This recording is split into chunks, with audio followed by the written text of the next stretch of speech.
All right, and we're gonna go to more and do the live on custom streaming service. Hold on. Preparing to live stream the webinar.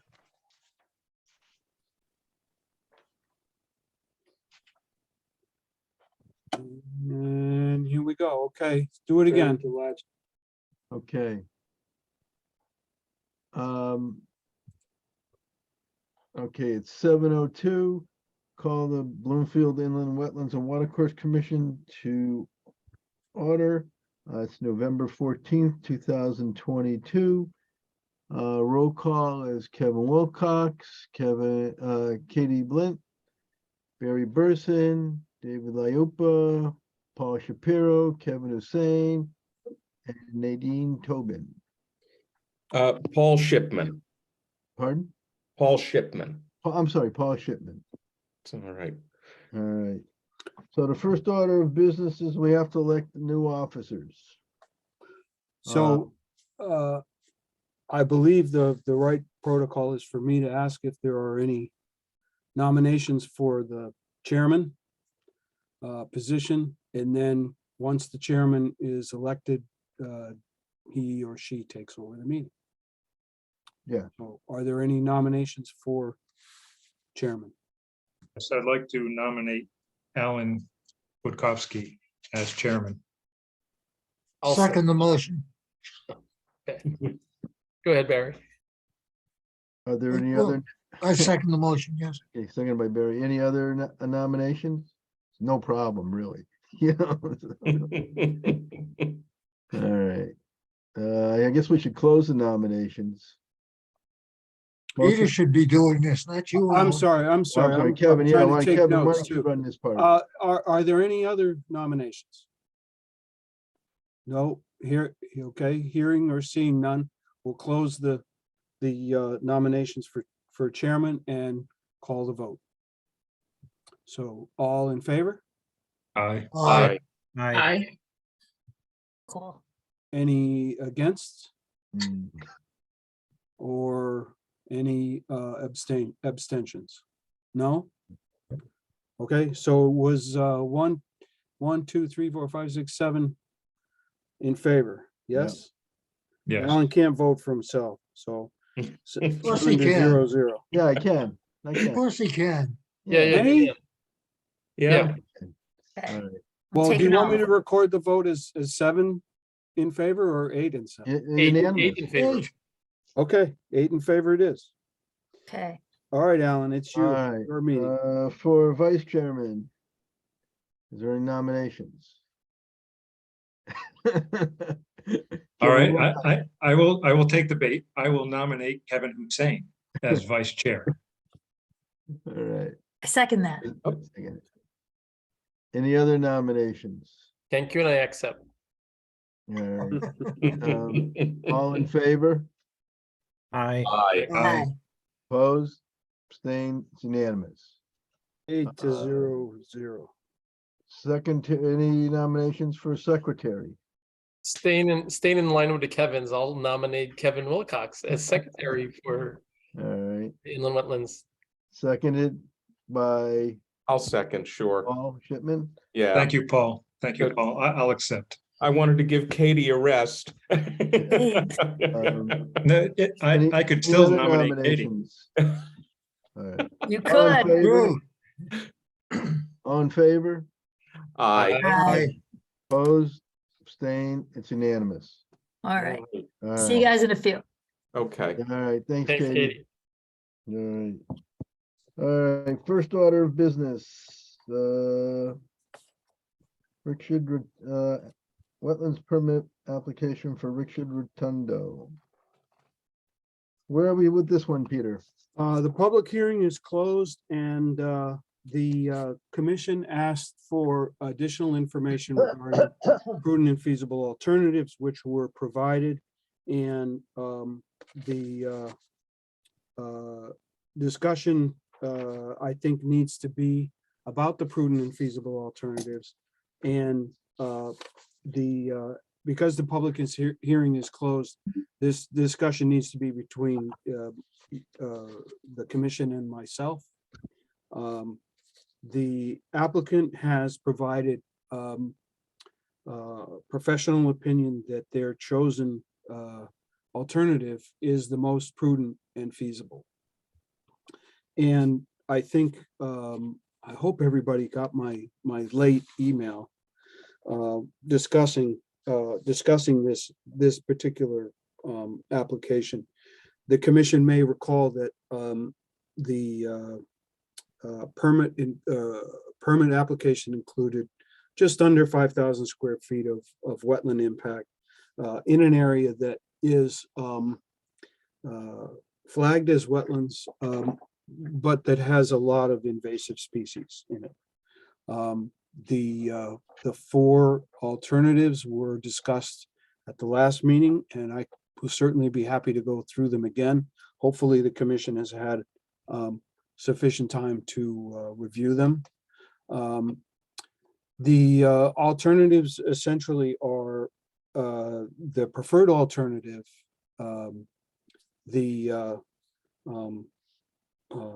with this 5,000 or slightly less than 5,000 square feet of wetland impact, and it's mostly for the rear driveway in the back corner of the addition. Again, the applicant's professional consultants recommended this as the best and the most prudent and feasible alternative. And I think that the commission needs to take that opinion, seriously. And in the abstract, perhaps it would be hard to say that this is an imprudent alternative.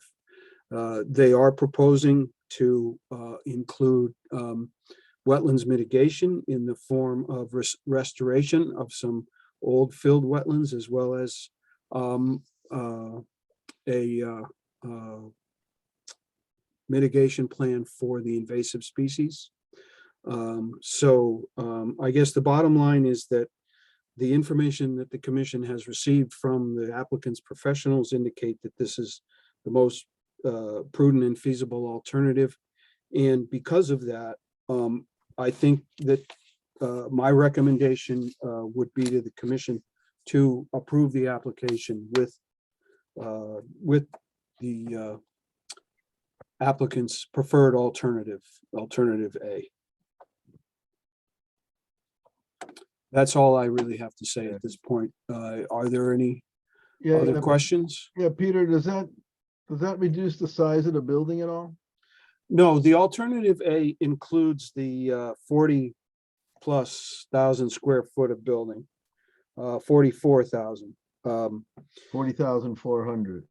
Yeah. Yeah, I have a bigger number on my plan here. Let me make sure.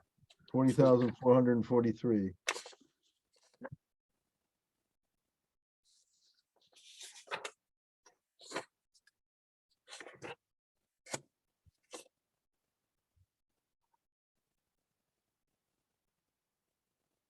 Right. The smaller, one of the other alternatives had a smaller building. I believe it was less than 40,000 square feet, and shifted the back driveway out of the wetlands. In this case, the applicant is looking for at least, I think, 40,000 square feet or more of additional space. So the trade-off is impacting some wetlands, but improving or enhancing some other areas. But again, the commission has to rely on the professional opinions submitted. My recommendations were for the commission to evaluate the different alternatives and decide, which one is the most prudent and feasible alternative. And after looking at the plans and reviewing all of the different alternatives, again, it's my recommendation to the commission that they approve the application as submitted, with the 4,500 or whatever it is, slightly less than 5,000 square feet. I believe the, Alternative A is 40,443 square feet. right, And that is their preferred alternative. correct. I'm looking at the other attachments that were in our package, Peter, and I see some discussion of parking spaces.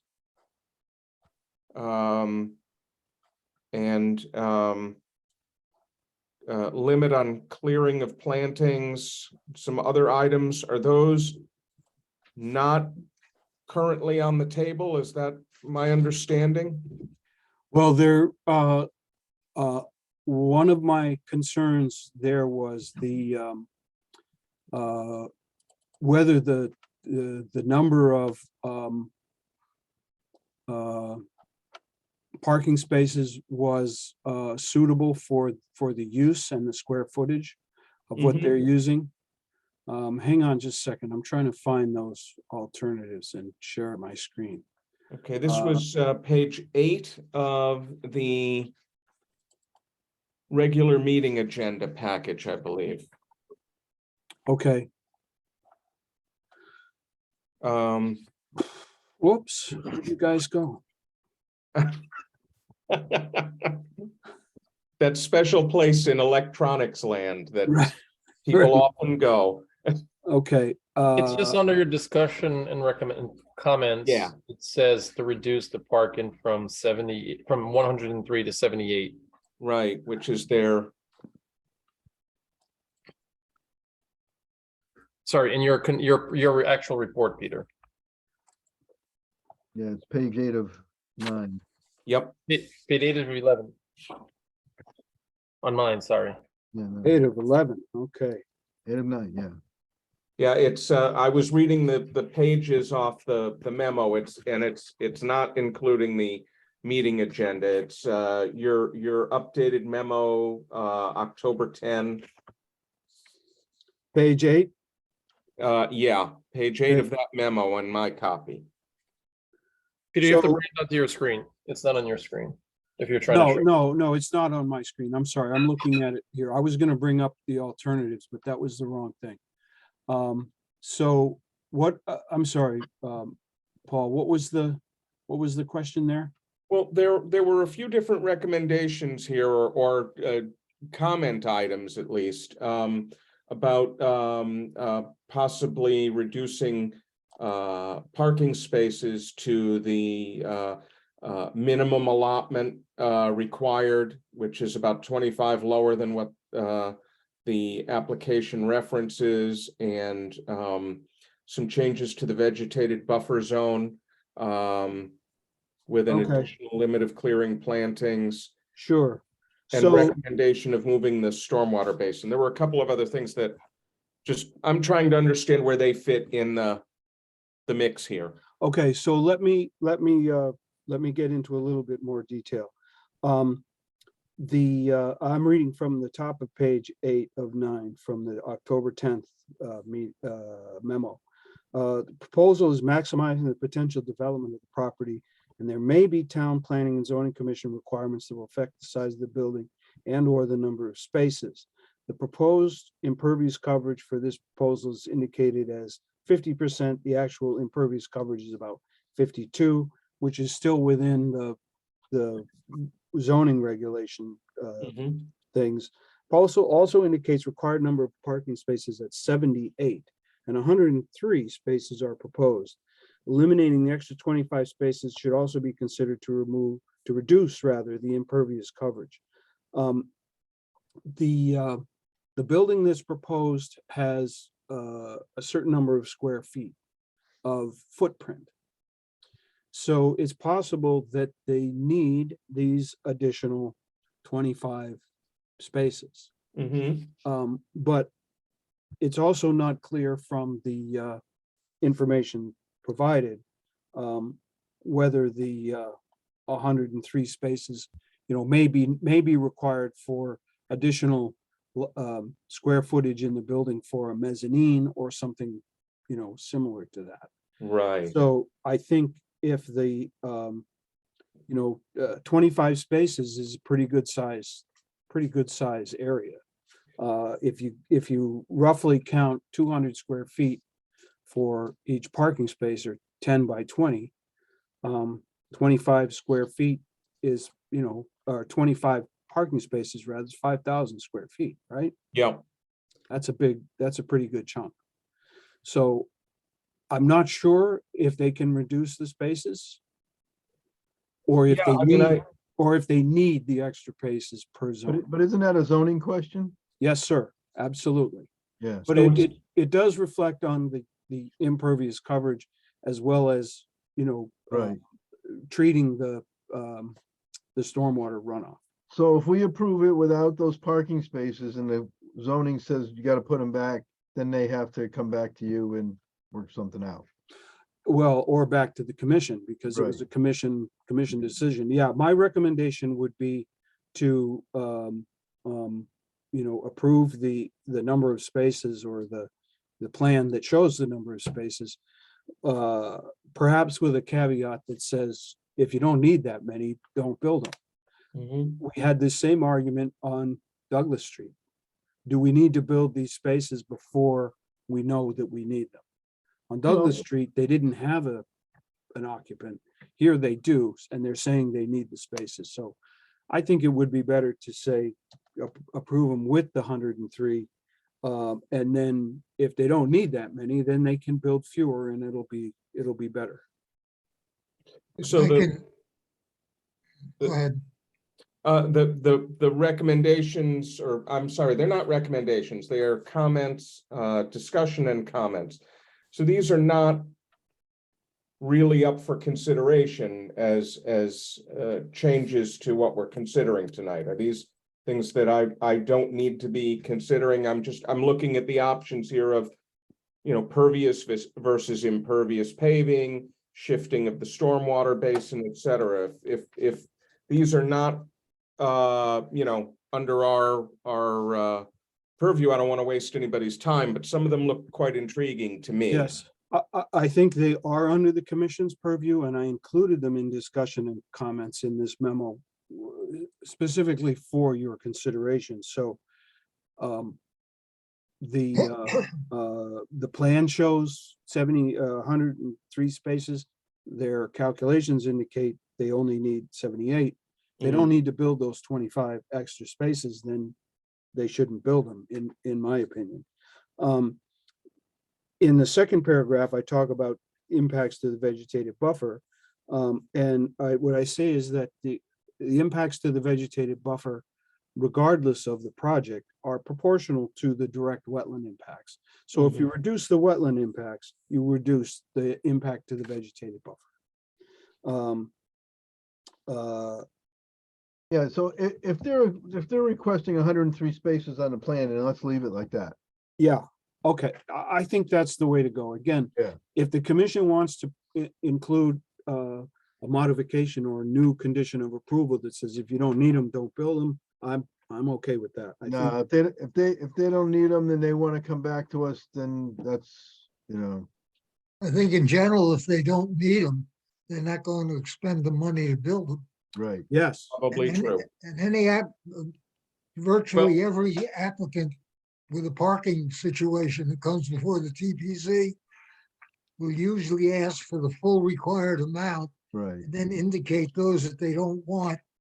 They want them approved, but show where they can put them if needed at some future date. yeah, So that precludes them having to come back to either the TPC, and in this case, they would have to come back to the TPC and then back to the wetlands.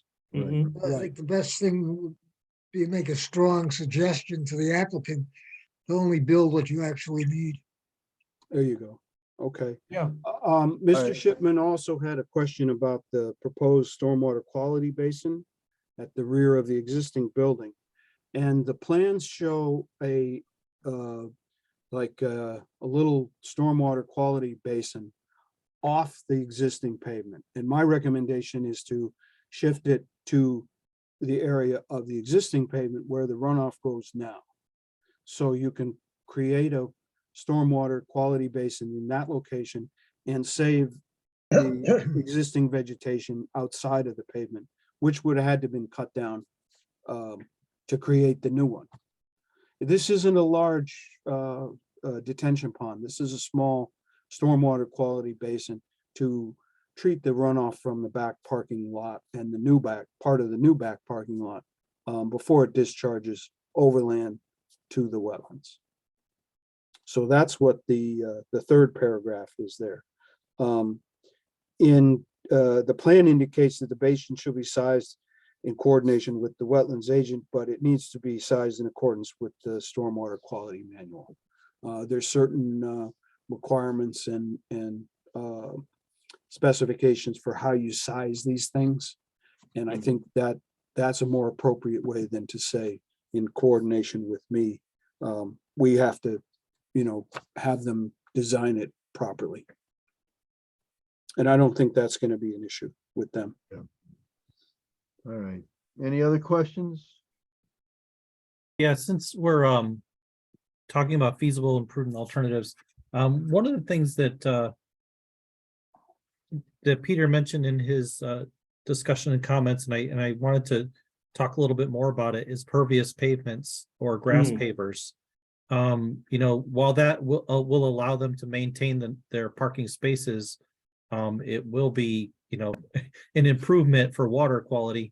And I wanted to see if what you guys thought of that, and then what the applicant thought about the feasibility of it. I understand that it's not as feasible where you're having heavy truck traffic, but if it's for the general parking spaces for the cars, it might be a good place to incorporate that. Well, we have, let's see, we have, well, there's a lot of folks here. I think that because the public hearing is closed, we can't have more input from the applicant. Right. But I see that the applicant's engineer is here, Mr. Hesketh, and the soil scientist. Do you want me to allow them to join the meeting? And I don't want to push anything that we shouldn't be pushing, but okay, That could be adding more information without the public hearing. okay. So I think the discussion again needs to be between commission and myself on this one. Right. I agree with you though, David. I think the idea of pervious pavers or pervious pavement is a great way to reduce the impervious coverage. And in fact, it's somewhat unpopular or not popular because of its maintenance issues, particularly the pervious Exactly. blacktop Yeah. or concrete. But the grass pavers, I believe, have very little maintenance. yeah, I mean, I could see it as, on the sort of the outer edges of the general parking areas, not where they have trucks driving over it per se. Right, so for the car parking spaces rather than the two-way driveway going through. Right, because Parking. I've talked to other engineers in the past, and they said, at this point now, it's not, the maintenance isn't really as much of an issue as it used to be. But if you have heavy loads, especially with turning on it, then it starts to compact the pavement. Sure. But for general parking areas for cars, it shouldn't be as much of an issue, and it shouldn't really be that much of a maintenance issue. I think the hesitancy now is probably in the cost of installation. Right, well, the cost for concrete grass pavers has got to be less than blacktop. Yeah, but we could just put that in the approval. Yeah. In the motion, and that Okay. you use pavers where possible. Yeah, I would support that. I think where these recommendations are worth considering, I'd like the opportunity to encourage that kind of thinking. It's All right, any other Yeah. questions? Kevin Hussein, you there? Yeah. You're good? He's muted. Sorry, I hate to beat this thing more, and since it's less than 10% of an acre, 0.013 acre. But the only thing I review, because I missed the public hearing and I was the one that asked to extend it to this Right. meeting because I wanted to review it and I reviewed it and I agreed with Peter's condition. The only question that I had, and I couldn't find in the original plans and this plan, and I think you guys brought it up a little bit. So the water quality basin that's being proposed, it looks like there wasn't any detail of the water quality basin that I saw in the plans that you submitted, Peter. And it's showing a water quality basin over an existing bituminous pavement. So what was their intention there? Can you clarify that? I'm sorry, I missed that part. Yes, the intention there was to remove the existing asphalt pavement in the present low point where the water drains now. If you're on the site, you'll see that the back parking lot in the back of the existing building drain to a low point of pavement and then just discharge over into the woods and eventually to the wetlands. And I suggested initially that they provide a stormwater quality basin there. And they showed it outside of the pavement. So my secondary recommendation was that it be instead of the pavement. So they're going to replace the pavement or part of the pavement with this stormwater quality basin. And again, it will reduce the impacts to the vegetated buffers for the wetlands that are right nearby. And it does reduce a little bit of the existing bituminous. But the main thing that struck me when I was out there was that the existing back of the lot doesn't have any stormwater quality. The front of the lot and the main part of the parking lot drains out to the street and to a stormwater basin that was built for the industrial subdivision. But this little back piece right now drains to the low point there in the corner. And it seemed like that was the logical place to put the little stormwater quality basin. But they're going to have to size it and give us specific details on its construction. Yeah, and it'll have to come to wetland. I'm sorry, it'll have to come to TPZ also because we're looking at the storm drainage here too. So okay, good. At least I have some background now. So Yeah, and my thinking, but it's only my understanding is that it would be it wouldn't have a pipe for an outlet. It would be a small area that when it fills up, it overflows. If we get a lot of rain, it just overflows. It's only there to treat the smaller storms that carry the majority of the pollution. Well, like I said, we'll bring this up in TPZ too, because I think I have some more questions, but it's somewhat not wetlands related. So I'll separate that. So if All right. I'm good. Thank you, Mr. Chair. All right. I have to ask about the auroras in the background. Yeah. See, I've been able to fuzz my background, but I haven't been able to get it to move. Okay, go ahead. All right. So if Any other questions? All right. Go. Who wants to take a stab at the motion? all right, I'll take a step to relieve Kevin for the more complex ones, Kevin Wilcox. I'll make a motion first to approve the wetlands permit application of Richard Rotundo for the regulated activities for a commercial industrial addition and site improvements at 110 and 166 Highland Park Drive, MBLs 15-119 and 15-112. The public hearing was closed and a decision will be made now, which was tabled, sorry, for November 1st, which has been further tabled for this meeting. With the conditions, recommendations for conditions of approval, and they were 18, I believe. Yes, There were 18 conditions of approvals, and with the alternative A site plan dated, I'm sorry, I have a pretty small dated September 19, 2022, and I don't see any revisions here. Yeah, I just said in there about the pavers. And the consideration be given to using the grass pavers for the parking. And I'm sure I missed something, and I'll have Kevin clean it up for me. I You would say impervious pavers. incorporated all staff's comments, right? Yeah, he did. Okay, all right. Is there a second? I'll second it, even though I got insulted.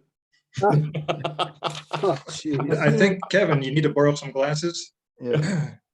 Peter, do we have to find no other prudent and feasible alternatives? Yes, because this was subject to a public hearing, the commission needs to make a finding of no prudent and feasible alternatives. We can do that with the motion on the floor, right? Yes, Yeah, okay. so we're gonna include that as part of the motion. Yeah, Yes, Yes. Yeah, because we already specified option A, which was their prudent and feasible. right. Yep. All right, and it was seconded by Kevin Wilcox. Okay, all in favor? Say aye. Aye. aye. Opposed? Abstain? It's unanimous. So it's 9. Yep. 1, Wow, 2, 3, 4, 5. I 6. haven't recorded a 9. No, there's only 8. No. 8. Oh, that's right, we're still missing Adam, sorry. Adam wasn't here. Yep. Okay, very Well, good. actually, you can include everybody, Peter. I beg your pardon? Alternates There's not an alternate. technically can't vote unless they're replacing somebody. Although Yeah. Katie's back. Yeah, Well, Kate, Should I abstain because I wasn't really part of the discussion until very well, late? you were listening while you were at the other meeting, right? I was. Yeah. Okay. Yeah, but who What does are that you say sitting about the for? other meeting?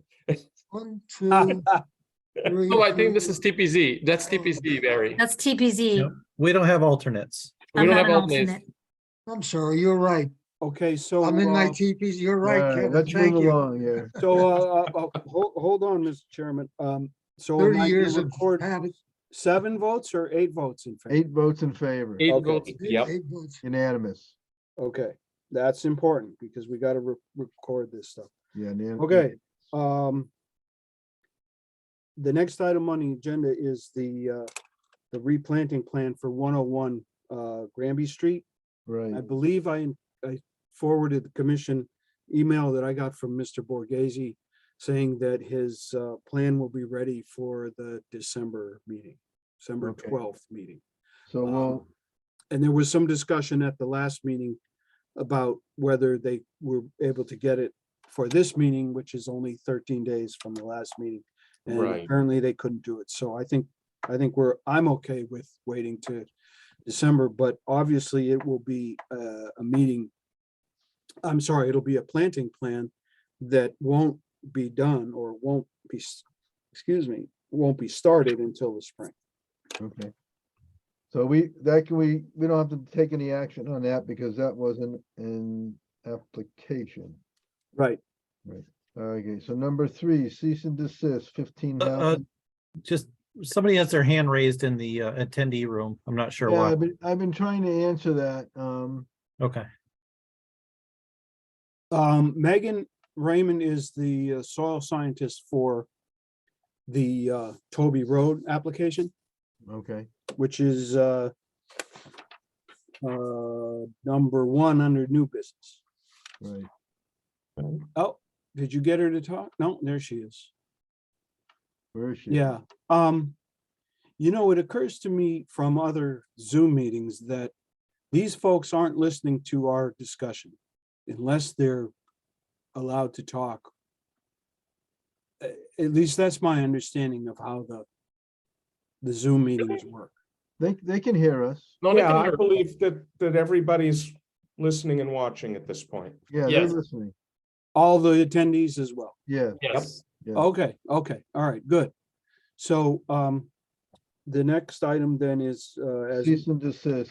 right. So the last meeting, which was the November 1 special meeting, the commission upheld this cease and desist and gave Mr. Reinhard von Hollander 30 days to complete the recommended corrective actions. I can report to the commission that I was out there today with Mr. Logan, who was here at the Mr. George Logan was here at the November 1st meeting representing Mr. von Hollander. And we looked at the site and we looked at the pond again, and there hasn't been much effort to stabilize the open ground. And in fact, some new excavations were made behind house number 15, Haviland Road, to build a retaining wall. We looked at the catch basins, which have silt sacks in them, but they don't have protection for the curb slots. There was again some sediments on the road. And when we went down, Excuse me, Peter, do we have to promote anybody from the attendees? no, No, I think this was just a follow-up from the last meeting on November Right. 1st. So Right. they're not even here. Okay. right. And so we walked down and looked at the pond, and again, the pond was a little bit murky today. We had, I guess, about 1.5 inches or a little more over the long weekend. And I know, Alan, that you were out there. Yeah. And I also did a quick drive by on Sunday as I was going by that way. And it appeared that there had been some mud tracked out on the road from the other side of the street, where there's been some stockpiling, as well as I think some unauthorized dumping of construction debris, mostly concrete and what appears to be patio pavers. So Peter, listen, so you're saying from the last meeting when we asked for the cease and desist, sorry, and then have this ask for a restoration and or addressing the issue, none of that has happened. It's actually got worse. That's what you're saying, basically. Well, some things have been done, including the cleaning of the street, sweeping of the street. But for the most part, the main problem on these sites is the open ground, and the open ground is steeply graded. So when it rains, it erodes. Today, we observed that the silt fences along the road appear to be working. I didn't see any new sediments out in the road, but the house at number 33 needs its hatchway bulkhead installed. This hasn't been installed yet, so they haven't finished backfilling the foundation. The house is, the walls and the roof are up, the windows are in. I'm not sure why there's a delay in finishing this. But coming back, sorry, let's stick to wetlands again. You're saying the pond is still murky, which means there's still stuff that's going in there, correct? Right, Right. And we had asked in the last meeting to get some more restoration done and some more activities mitigated, correct? right. We asked them to stabilize the slopes, to install the erosion controls properly, and to evaluate the impact on the pond from this additional sediment. Well, we gave them 30 days, or you guys gave them 30 days to do all of these things. So today is only day 13, but there hasn't Right, been, we asked for an update at the December 12 meeting, correct. so, So that's actually 30 days plus. yeah. Okay, all right, I just wanted to make sure because I think we also mentioned in the statement that if we didn't find that there was enough work or mitigation being done, we would institute a fine retroactively to the date of the cease and desist. So based on what you're saying, it's trending towards that if he doesn't get it done within 30 days by the December 12th meeting, because it sounds like what you're saying, there's been some more activity and there's not much mitigation to what we had asked to help with our wetlands from the cease and desist. I would have to say that's correct, yes, but because the 30 days was part of the upholding of the cease and desist order at the last meeting, we got to give them to 30 days and then do another evaluation. So what's the action then? Why is it on the agenda for today then? What's the action? Anything that's needed today or is just? No, they actually it's on the agenda just for an update. Okay, I do have a question though, Peter. If in your original order, you have corrective measures, but was there also a desist, like cease and desist these activities unless it's towards the corrective measures? Because if you're saying that there were additional activities that were not leading towards corrective measures, then that's a violation of your issuance. Yeah, I don't think so. Yeah, I don't think so either. David, I think my cease and desist order did include a bunch of corrective actions, but it didn't include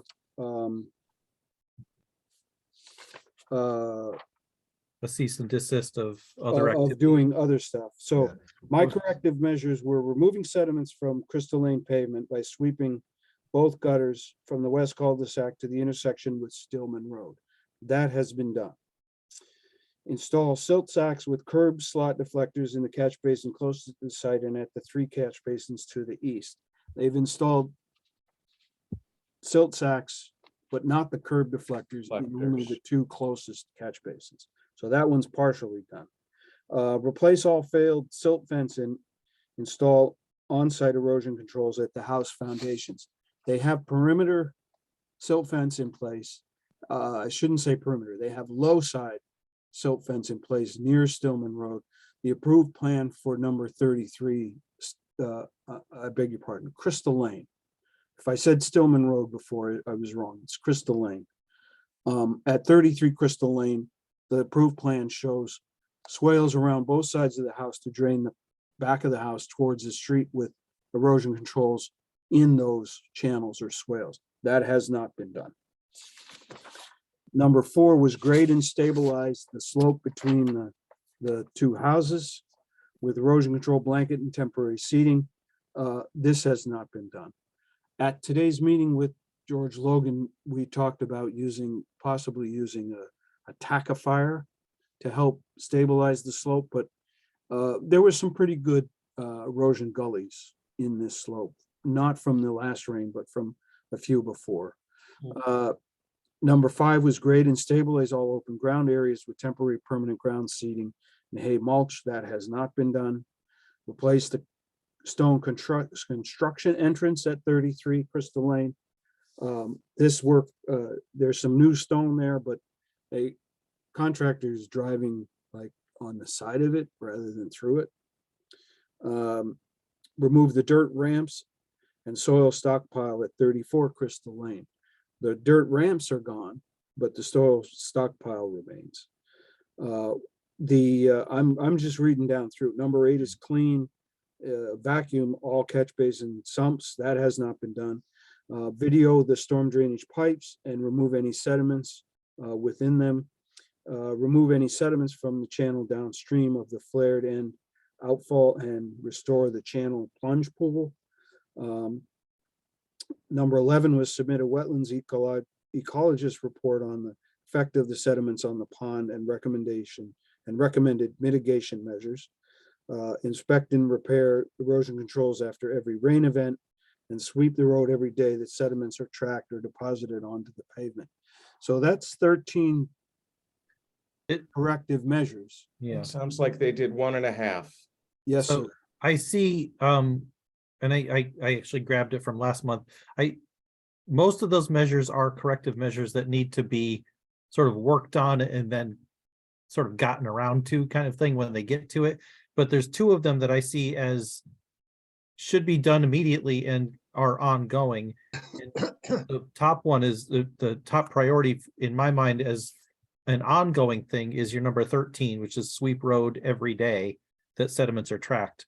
So we can't say if that's not being done now, then it should be, it's not like on the last day they can do this kind of thing. Yeah, I would have been on the site when the sweeper has been there, and Okay. it appears that they're sweeping on a fairly regular basis. In one of my earlier things, I think it mentioned sweeping the road after every rain event. Yeah. And if there's mud on the road and it's wet, the sweeper just kind of smears it around. Yeah. Okay. Yeah. It's very So it fine needs, silt. right, the main thing, the main problem, in my opinion, is the open ground at the sites. If we can control Yeah. the sediments coming off the site, then we don't have sediments in the storm drainage system. We don't have sediments on the road or in the pond. So, yeah, I think the grading and stabilization of the open ground and maintaining the on-site erosion controls per their plan are the two highest priorities for me. And they have to use the anti-tracking pad. They can't drive around it. Right, right. It's there. Why drive by it, you know? Doesn't make sense to me. Yeah. Okay, so let's put it on as an agenda item for the 12th Yep. Yes, of December. And at that point, if we don't see progress, we could issue fines retroactively. yes, and or refer it to the town attorney. We do fines first and then refer it. Okay, so 30 Someone's days, favorite activity. yeah. 30 days from the November 1st meeting would be November 30th or December 1st. So I will have a report for the commission based on the conditions at that time. Well, can we make a motion now to fine them on the December 1st if nothing is done? Not an don't- agenda item. I think No, I what we don't think said, so. I think what we said, we can do it retroactively. So I think, Peter, give us an update based on the 30-day expiration date. Yeah, And if at that time you submit that report to us, even if they did whatever they had to do after that 30 days, we can then make a decision retroactively. Yeah, okay. yeah, and that was part of the discussion, as I recall, was from Mr. Liupa saying if we're thinking about issuing a fine, or, you know, when do we start that? It's from the first notice of violation. Yeah, Correct. So, And that's why we which said was actually- retroactively, yeah. Yeah, on the, I think it was the 7th of October. Yeah, way back. Yeah, not Yep. not now, but yeah, back then. Right, right. Yeah. I want to put this on the record because I want to state this, and I'm sure everyone agrees with me that this and the previous inland wetland commissions are not going to take violations easily. I know Alan, our chair, wants to pull the trigger in fines, and we're going to support him in that because we're not going to have people come and do work that's unpermitted and have all these violations, and we're going to take action. So let it be a warning for everyone. Okay, on that same note, I think I sent everybody a recommendation for a new section for the zone, for the wetlands regulations that talks about having, looking at not just how far the site is away from the wetlands, but if there's a problem on the site, what happens? Yeah. If it goes to the storm drainage system and then affects the wetlands, that should at least be reviewed by the commission for either a permit and or what's called a jurisdictional ruling, which is you don't need a permit, but at least they've brought it to the commission and the commission makes that decision. Peter, did he post a bond for this site? No, because he wasn't required to have a wetlands permit. Okay. All right, so we need no further action on this? No, there'll be an Yeah. update at the, No, make an agenda item for possible action, yes, Yeah. sir. please. Okay, All right. now we're gonna have to promote some people. Can I just ask one quick question? Do we have insight as to why this continues despite the fact that it's been brought to Mr. Van Hollender's attention many months ago? Why does this continue to be an issue? What's the holdup, obstacle, challenge on his side? The nice version or the bad version? I don't know the answer, Katie, to that question, but from my experience, it looks like he's kind of piecemealing the job. So his site contractor is different from the subcontractor that put in the erosion controls. And Oh, that is a significant problem, because if one contractor is responsible for the site work and the erosion controls, if there's a problem with the erosion controls or the site work, he can fix it. If it's two separate identities, the silt fence was installed, the site work contractor doesn't have any skin in the game, so to speak. And so he's not looking to see if they're working right. Yeah, Peter, I won't speculate anymore. Let's just move on. Yeah. Right. thanks. All right, what do we got? Item number new business item 1, I believe. New business number 1. Public hearing. Is that right? Yep.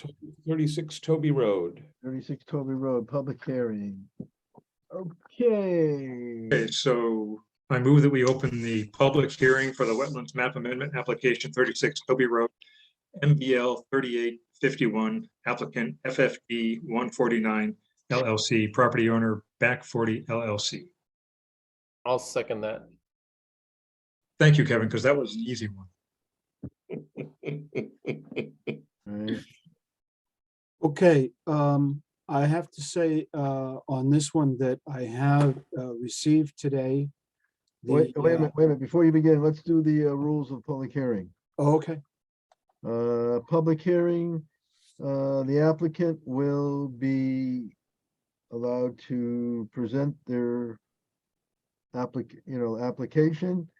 Town staff will fill in the commission.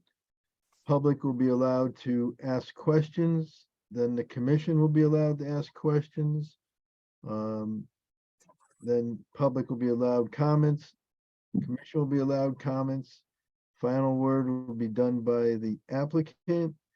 And on a more procedural note, this commission does not need a history of the site. My function is to keep this meeting moving. If I seem rude at times, I apologize, but I will cut you off. This is only about wetlands. I don't want to hear about neighbors, parking, anything of that nature. Just wetlands issues, and be precise, please. We don't need a whole dissertation on the property. Thank you. All right, Peter, what were you gonna say? I was going to say that I received the signed affidavit and the mailing receipts today from Mr. Ziyax in accordance with the requirements of the public hearing. Okay. All right, so who's here for the applicant? Good evening, Mr. Chairman. This is Dave Ziyax with F.A. Hesketh Associates. Right. Speaking in a few minutes will be Anthony Zemba from Land Tech, who was the soil scientist for us on the project. Very quickly, hopefully I can share my screen. I'm trying to get Anthony to join us. Oh, okay, well, we'll keep going and hopefully we get him. Okay. Wow, what did you do to our screen, Dave? You It's all stole diff- it. It's all You stole your different screen. now. Can you folks see this aerial location map? Yes. Yes. Oh, good. Okay. Well, here's to the bottom of the map is Toby Road. This is Granby Street going north and south. North is up on this plan. This is Home Depot. This is Lowe's. And the property is a portion of this back 40 acres, which has been called the back 40 for many, many years, only because it's 40 acres. It's what's left of the old Capaco farm that existed on this very large piece of property. And it's been farmed over the last couple of decades. You can see this photo is a couple years old. The westerly portion of the property was plowed up. This year, as turned out, the entire property was plowed and farmed. The 10-acre piece that we're looking at this evening, this is Mosey Drive right here. And right, this sort of dead end road right in this area right here off of Toby Road.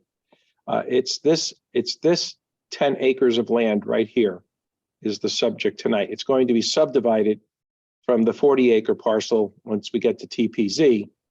And so the back 40 will become the 10 acres for this site and then 30 acres of undeveloped land for a potential future site. The map before you tonight, right now, we're talking only about a map amendment, which you've done many times. This property has been looked at by various soil scientists for the last 25 years. back in the 25 years ago, the town had its own consultant, was going around town reviewing various open parcels for future development, just to try to update a bit the town's official map at that time. And the town's official map today shows wetlands. Again, I'm outlining this 10 acres. It's a bit of an odd shaped lot. This is Mosey Drive, ends right here, right now. So the purple dashed line is the wetlands as indicated on the official town map. So we have some here up in the northeast corner. We have these two fingers in this little isolated spot coming in from the west. And that's what's shown on the current town map. What Anthony did when he went out to do his flagging, he'll explain it to you in a moment, is he flagged the green lines. And our field survey team went out and located those flags, and that's what's shown on the plan. So we're proposing to change the purple to the green. You can see in the northeast, the line's pretty much the same. The fingers are here, they're a little different shape. One's a little bigger, one's a little smaller. Anthony didn't find this pocket out here, but he did add an additional wetland here down in this south west corner, if you will, of the parcel. That's currently not shown on the town map, but Anthony found that.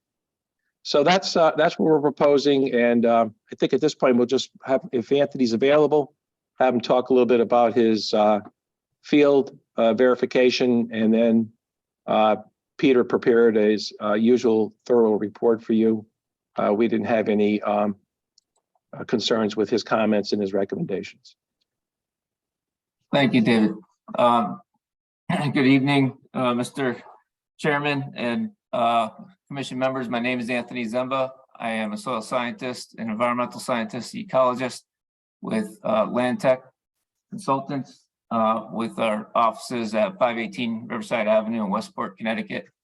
As Mr. Zayek said, I was a soil scientist that conducted the wetland delineation out at this property. And as Mr. Zayek also mentioned, those green lines represent the limits of my delineation. Well, I think, I suspect the main reason why there are some variations between the town's map and my delineation is because of the fact that this property was subject to being plowed, and the agricultural activities over the years in between the time between the last delineation and my delineation.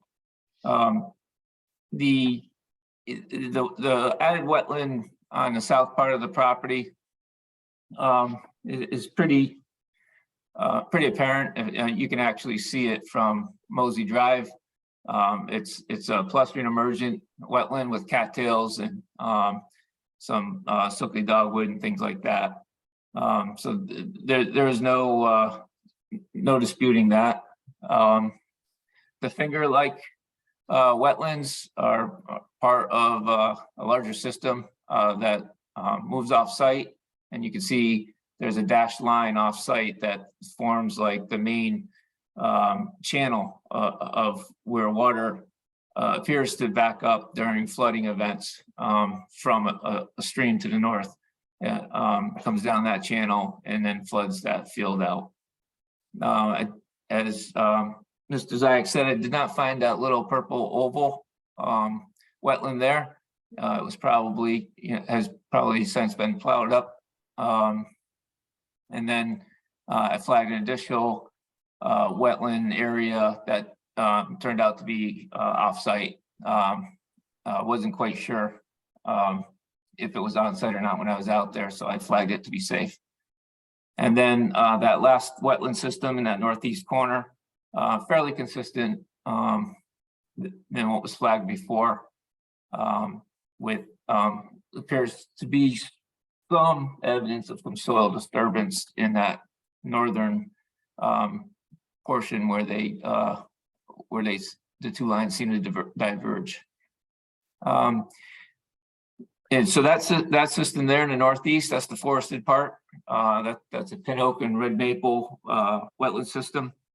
The fingered areas in the middle are, like I said, were plowed under, but some vegetation was just starting to pop up when I was there this summer. So you can see things like purple loosestrife and blue vervain and soft brush coming up within those wetland areas. Outside of that, you have things like field milkweed and pokeweed and not sure what else for the upland stuff. I'm not sure. I wrote down the upland vegetation. Can't hear you. I'm not sure if I wrote down the upland vegetation outside of those, but as I said, it was just starting to pop up, so it was hard to get a complete inventory. Okay. But those fingers there had rhodosomorphic features and seemed to meet the F3B indicator for a depleted matrix. So that was the basis of my delineation. With that, I'll take any questions. Well, Peter, let's hear that you from may have. Peter next. Okay. Okay, thank you, Mr. Chairman. As the commission knows, I visited this site with a couple of our newer members and looked in various locations at the soils as delineated as both previous presentators indicated. There was a lot of farm activity. I've got some pictures here. I've got a few. How do I get rid of that? Well, I'm sorry. I'm trying to understand. Here we go. So can you guys see my screen? Yep. Yes. We see a field. Yeah. So this is the area actually west of the subject parcel. This white building in the background is Lowe's. And you can see a little bit of standing water here as I move from looking, that's northwest. This is due north. And you can see there's a little bit of water over here. And then as we go to looking towards the northeast, this uncultivated area is the 10 acres that's in question. So you might see some orange flags here. They flagged the property line, and this side was plowed up and either planted or allowed to go fallow after plowing. This side was plowed, but just my guess is that this was done either in the early spring or early last year. So the weeds grew up here, and I want to also share, if I can. There's too many buttons to push. I want to share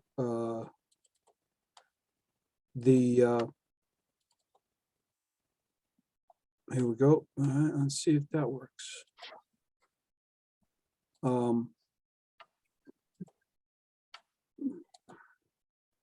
Okay, this is the can all you guys see this? Yep. All right, I'm gonna rotate the view so that it's north is up. So this is from our GIS, and the 10 acres is outlined in red, approximately in red. Here's Home Depot. Lowe's is just off the side here. So the official map shows wetlands in this northeast corner, these two fingers, this little area, and interestingly enough, it does not show the wetlands down here in the southwest corner, or in anything inside this little bit of wooded upland here. So when I went out, I looked and dug some holes in this area. We dug some holes over here, a bunch of them in this location, and found that although there was possibly a small inclusion of wetlands here in this little bit of woods off of Mosey Drive, it wasn't significant enough or large enough to include in the wetlands delineation. The wetlands that were delineated in this location pretty much follow this this orange contour. And there's a parking lot right next here. So the flagging went kind of along this orange contour down to this location. And I think that the delineation in this area was accurate. I also had some questions about the delineation along the edge here, where it appeared that there was some wetlands. Initially, I thought the wetlands were to the east, but they're actually to the west. But this is kind of like right along the edge of where that photograph was taken. And so our map shows these blue lines indicating watercourse and some kind of a swamp area here. But I think what we saw in those photographs is what was initially or originally identified. I didn't see any wetland or watercourse channel, not in this area. Mr. Zemba and I met on the field in the field, and we looked at these areas, and we looked at this area as well. And for the most part, I'm in agreement with Mr. Zemba's delineation. I think this little isolated one is what he flagged up here. So I didn't see any wetlands here. I didn't see any wetland areas in the in some of the other locations. Mr. Ziyax, can I ask you to put up that map again with the pink and the green? Sure. And maybe make it bigger if you can. Yeah. So the bottom line is that I'm in agreement with Mr. Zemba's delineation. I think in the area where the isolated little oval wetlands were or are shown on the official map, probably were the wetlands that were delineated just off site. And the only clarification, I guess, or understanding that needs to be made is that the wetlands in the southwest corner will be closed to make a polygon pretty much along the property line. Wetlands were delineated slightly off to the west, but not off site to the south. So with essentially a new wetland pocket in there, there's, it has to be closed along the property line. So my bottom line is my recommendation is the commission accept this delineation and approve the application to amend the official map. That's all for me, Mr. Chairman. Okay. Any questions from the public? See any hands go up? No questions from the public. Any questions from the commission? I do have a couple of questions for Anthony. David? We have this part of town has quite a few scattered vernal pools. Were you able to explore the wooded area for vernal pools, or were you primarily focused on the perimeter? I had to unmute. Sorry, David. I was primarily focused on the perimeter there. I did note, and you can probably see on those topographic contours there. I did note that it was pretty flat in there. Mm-hmm. So I'm not sure what might cause a vernal pool back in there. It's a glacial lacustrine deposit. I guess unless maybe there was a piece of ice or something. Oh, I'm not saying there's documented ones on this parcel. Oh, okay. I'm just, this part of town has quite a few. And the neighboring parcels have some documented vernal pools. And I Okay. was looking at the aerial, which is a little difficult to see, and I'm seeing some dark shading in the woods, and I just wanted to see if you had focused on the perimeter or if you explored a little bit into the woods. Yeah, mostly focused on the perimeter there. Okay. And Peter, does our mapping have any vernal pools mapped in this area? I'm guessing not on this parcel. No, sir, not on this parcel. Okay. And regarding the water courses, our mapping, I know you said the one on the west side isn't apparent, but the northeast within the wooded area, our mapping shows a water course line. Yes, in fact, there's an old head wall or end wall that was reused at the Home Depot site. And there's a stormwater quality basin on the Home Depot site. They both discharge to a water course that is shown just off site to the north. David, Mr. Zayat, can you zoom in there on your plan? Yeah, hold on just a second. While he's doing that, I just wanted to get clarification that part of this amendment appears to, and you can confirm, to eliminate the water course on the eastern side from our official mapping. And I wasn't sure what was going on, if we were eliminating or keeping the water course on the northeast portion. Well, I think the water course exists in the area that's being shown by the crosshairs now on the north, along the north property line, but it's mostly off-site to the north. I don't think there are water courses there's no defined channel or bank in the ones that are along the west side. I think you meant the west. The west of the property line. Well, the western side is the one that you said isn't there. Right. And then, so we're looking at the northeast Yeah. corner where the Yeah. wooded area is. Right. Our mapping shows some of that water course going onto this parcel. Yes, Yeah. and I think that's accurate. The defined channel is offsite to the north, but it does, I believe, extend into the property on right in that location there.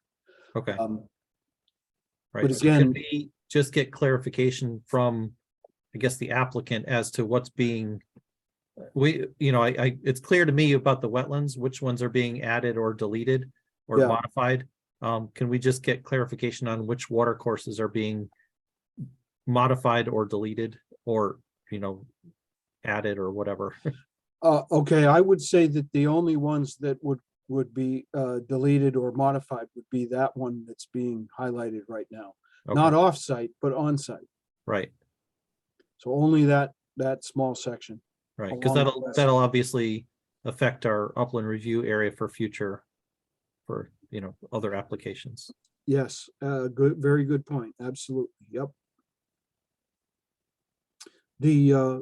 I think these water courses as shown on the official map were part of helping the farm fields to drain. They may have been man-made channels, but they were still considered water courses. And as I showed in those earlier photos, if you have such a channel and then you just plow it right out, it doesn't exist as a channel anymore.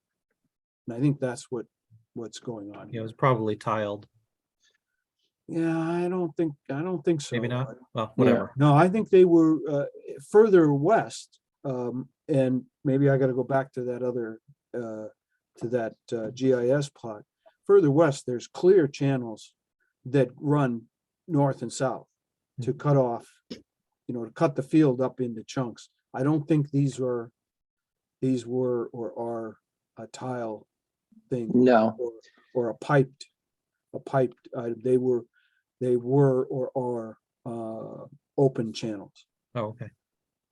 Mr. Lyop, I would, this is Dave Ziyax. Yeah. All I would ask is that, we're going to finalize this map, post action here by working with Peter on a closing line here. And I would just leave this area here that comes into the site here a little bit open too.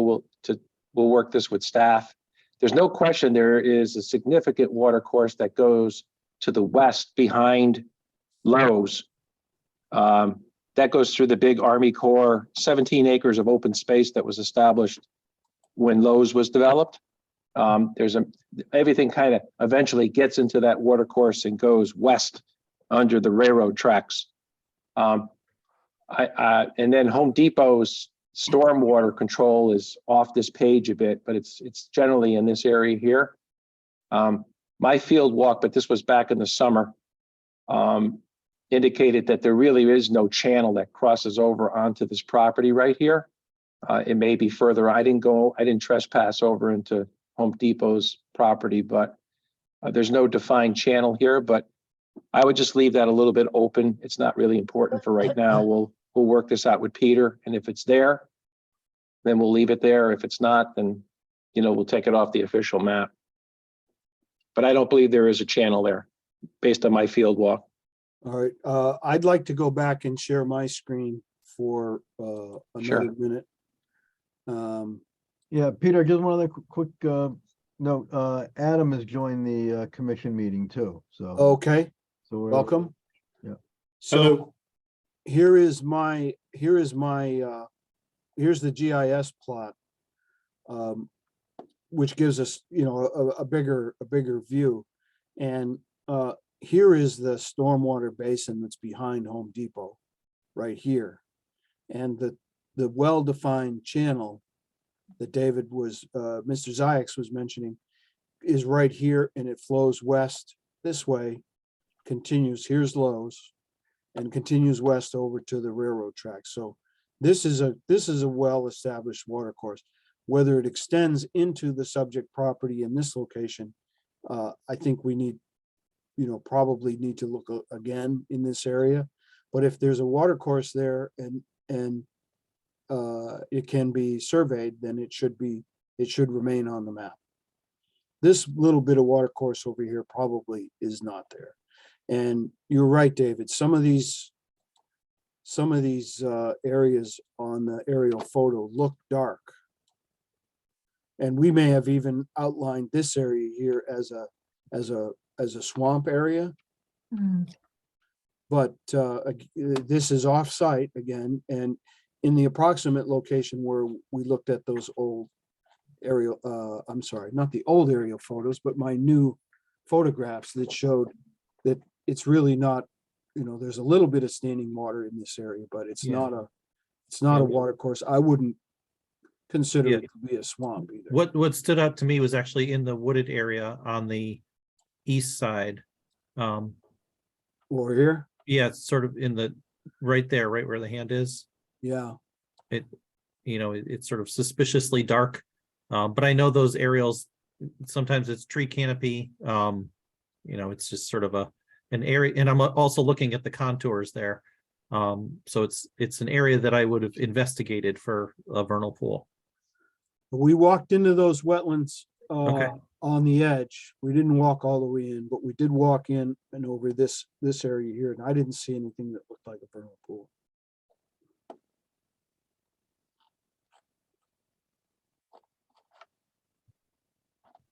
All right, I'm gonna stop my share unless somebody Yeah. has any extra or No other- additional questions. Yeah, no other questions from the commission? I actually have a couple questions on this one, actually. I mean, I know, we did the initial wetlands investigation in July and August, and Peter, you said you went out there recently.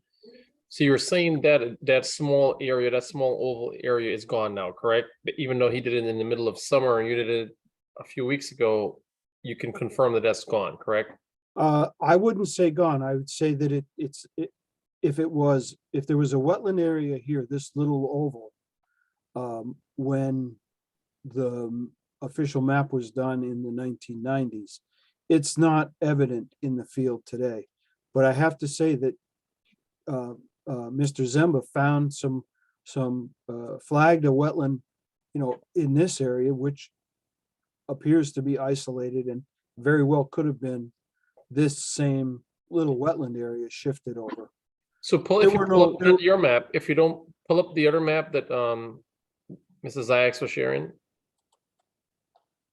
I know it's off property, but David, you're showing some wetland flags there. You're saying that's what you guys found right there in the upper northwest corner where the arrow is right now. That's your flagging right there? Yeah, that's Anthony's flagging there. I think this was all, it's all heavily disturbed area, so he probably didn't realize he was over into, Capaco/Loz's No, location. that's fine. That's fine. At least you found that area because Yeah, that's probably, I kind of agree with Peter, having stared at your map for many, many years and knowing that it shifts around. More than likely, this blob and this little bit here is factually this wetland here. okay. But I know because it's off property, you really can't officially make that change, correct, Peter? Because it's not part of this MBL, because that's 38,502 and what we're doing is different, right? In the amendment map. Correct. Okay, all right.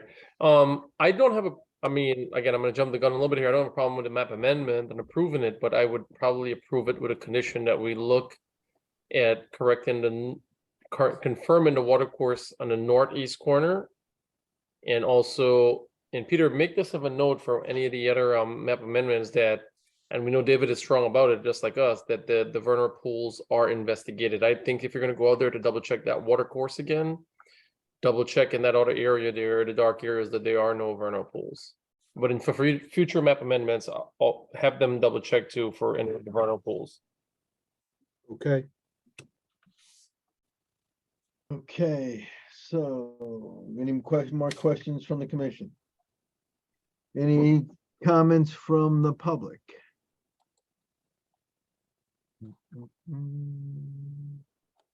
don't see any comments from the public. Any comments from the commission? Last words from the applicant. Anything else to add? No, we're satisfied, Mr. Chairman. Okay, all right. Is there a motion to close the public hearing? So move. Second, Who made the Made by- motion? Mr. Hussein did. And who seconded it? I did. So Kevin and Kevin? That's right. Okay. It's Christmas, Home Alone, maybe. All in favor, say aye. Aye. Aye. Opposed? Abstain? It's unanimous. Sorry, I realized I wasn't muted. Yeah. All right, so now, do we want to act on this? Yeah, I'll make a motion for us to approve the wetland map amendment application for 36 Toby Road, MBL 38-51, applicant FFD 149 LLC. Property owner is Back 40 LLC, so I'll sign it as Anthony Zempa. We'll approve it based on the recommendations as identified by Peter in his site visit, with the friendly amendment to revisit the northeast corner to confirm the water course and delineate that on the map and verifying that there is no vernal pool in that northeast corner. Is there a Second. second? Second by Kevin Wilcox. All in favor? Aye. Aye. Aye. Opposed? Abstain? It's unanimous. So how many yay votes do we get? 8 that time? Unanimous, 9. You just put that in unanimous. Don't, Yes, it's unanimous. Wait, which was who did you say that we added? Adam, Mr. Rycheck. Oh, okay, Adam is here. Okay, great. Sorry, thanks. Okay, very All good. all right. Next up, item. Send a memo to council, no more Kevins. Okay, let's see. Okay, for this next one, we're going to promote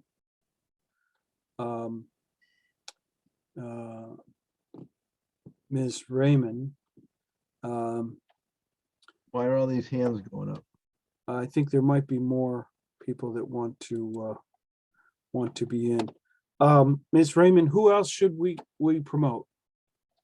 Good I've got- evening. Rock Edmund, Okay, Mike Richter from, Mike Segan from, I get those mixed up. Mike from the Architects. Yep. okay, Rock will know who else when he unmutes. okay. Thanks, Rock. I have, So I can tell everybody so Richard Sipic is from Taisu Kim, who's the architect on the project. We'll get into that with the following presentation for the wetland permit after. There's also Mike Segan, who is the landscape architect on the project. Megan Raymond is the soil scientist, and I'm Rock Emmond. I'm the civil engineer on the project. I believe the way that it's kind of constructed Who's currently Jeffrey? is the wetland amendment map first. Yeah, who's Jeffrey? Jeffrey is from Mike Segan's office. should we promote him too? Yes, please. Okay, I have Allison Wilkos, Mark Weissman, and Bob Berman. I know Bob Berman. I don't know the other. Let's see. We got question and answers too. Robert Berman says, "Have me promoted." You want me to do that? Yeah, we'll get him later. Yeah, Okay, all right. here we go. Where's Bob? Is there a There he motion? is. Is there a motion to open the public hearing for wetlands map amendment? For So moved. who made that? Second. Kevin Wilcox, Kevin Wilcox moved it, yes. seconded Who's- by Paul. Yep. Okay. All in favor? Aye. I Opposed? Aye. Abstain? It's unanimous. To the public, I will go over the rules again. The applicant will make their presentation. Town staff will give their presentation. We will ask for public comments, questions. Commission will ask questions. Public will be asked for comments. Commission will be asked for comments. Applicant will have last word. And I want to remind you all that this is a boundary amendment. And if you stray outside that forum, I will mute you. And we only are concerned with the boundary amendment. Okay. Do we need Peter, do we still need Dave Ziyax in here? No, And on the bottom of the screen, and Anthony, we can, yeah, they can be removed, I Yeah, guess. well, wait, don't we need them for the decision later? Just Yeah, but- don't for the new app. Oh, They can't offer any more information. oh, no, I'm sorry. No, that's a different one. Never mind. Yeah, we have to be careful about removing folks, because if we remove them from the meeting, they can't come back. Yeah. So, Can you demote people if you don't? emote. Let's see, I'm not. Can you sure. make them to I'm sure we attendees? can. I think That's what I there's, meant, yeah. They're put back on the bench. Let's see. That's right. So, okay, let's see. Da, da, da, da. Did you already do David David, I put him on hold. oh, okay. I don't know what that does, but I put him on hold. All right, well, I think everybody's here who needs to be here for this one. David yes? Ziyax is back in the hold, in the waiting room. Okay. I see, yeah. So Well, I didn't know you could do that. I didn't either. Oh, good for you. Oh, and I say there's a button for admit all too. Wow, that's pretty good. Yeah. Okay, Yeah, all right. learn something new every night. That's admit all from the waiting room, though. That's not from the attendees. Yeah. Yeah. Okay, People come from. Okay, so who's presenting for the applicant? Rock Emmond, I will start presenting. Just let me know when you can start seeing my screen. Yep. Beautiful. So once again, Rock Emmond, I'm a associate civil engineer with SLR International Corporation, formerly Mylon Broom. With me, I have Megan Raymond, the wetland soil scientist on the project. This application is for the wetland amendment map. We'll present the wetland amendment map as part of this presentation, and I'll just give you an idea of where everything's going. As everybody is a citizen of Bloomfield, I hopefully you are well aware We of don't, Rock, we don't need a history. We don't Oh. need a history lesson. Just Fair enough. Tell us what you found on the site and how it differs from the town map. So we're looking at Prosser Library. I'll just scroll to the next one. So we provided this map to town staff. This one is a little different since I brought in some color to emphasize the two different boundary lines. What is shown in green is the town GIS information, and what is shown in blue is the delineated wetland boundary as delineated by Megan Raymond. There is obviously the Wash Brook that bisects the property. Just to emphasize something, the north is turned right. So there is a 90-degree rotation. So if you are a little disorganized, that is the reason. And I guess I can pass it over to Megan to discuss her findings and what's on the map. Jonathan Tarbox is the surveyor of record, and he obtained the wetland flags from what Megan had delineated out in the field. Okay, Megan. Great. Thanks a lot, Rock. Good evening, commissioners. My name is Megan Raymond. I'm a principal scientist at SLR and Wetlands and Waterways Lead. I'm a registered soil scientist and professional wetland scientist, as well as a certified floodplain manager. And I was out on the site in the wintertime this past year, delineating wetlands and on the subject property, which is comprised in total of 3 parcels, about 3.8 acres collectively. You can see, again, the Wash Brook bisects these parcels, these subject parcels. The flow is to the south, so flow is going to the left on your screen. The delineation comprised of 2 components. There was the ordinary high water line to Wash Brook, a perennial watercourse, as well as a depressional wetland system, a finger-like protrusion from Wash Brook that extends to the northwest. That occupies about 5,000 square feet.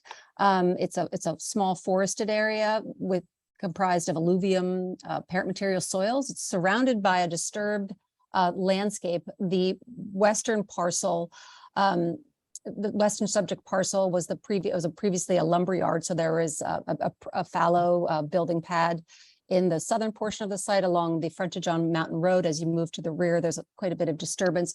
There's also a contributing drainage, a stormwater drainage outlet that does come in off-site to the north. You can see that boundary line in green. That does exist, but where there is interference or where there is inconsistency is that does not overlap on the subject property, the green line. In fact, the terminus of the wetland, that wetland system is the blue line, but that does set up to head in that same morphology to capture that contributing discharge offsite to the north. That effectively, in summary, are the resources delineated. There's not a great deal of inconsistency with your town map. On the eastern side, there is a little bit of difference between the town boundary and what was mapped in the field. That's primarily due to a little bit of fill material. Obviously, the boundary is quite apparent as it relates to ordinary high water in that location with the parking lot of the existing library in that location. I'm pleased to answer any questions. And thank you very much for your consideration of this. Okay. Anything else from the applicant? Nope, we should be fine. Okay. Peter? Yeah, I would like to ask Ms. Raymond to describe a little bit about the ordinary high water mark as the delineator for the wetlands along the brook. Sure. So the ordinary high water line is a classification, has a definition that's effectively the perennial. It's the transition between aquatic and terrestrial land. And what you look at along that line are features such as flow characteristics, scour, there could be vegetation, but it effectively establishes the bankful condition of the stream. And I mean, that's in a really general term, but effectively that is what it is. I think if you model it, it's about the 2-year flow. But that is what when we look at perennial watercourses such as this that lack an abutting wetland system, like a large abutting wetland system. Certainly there is a bit of vegetation, of riparian vegetation, quite narrow on the western side of this stream corridor. But there is not a bordering vegetated wetland that is accompanying the stream morphology in this area due to the previous disturbance and development in this part of town. So effectively what we're encapsulating with that wetland boundary is the ordinary high water line, what accounts for the bit of wetland fringe vegetation as well as the morphologic fluvial characteristics of that perennial stream. Okay, thank you. That's great.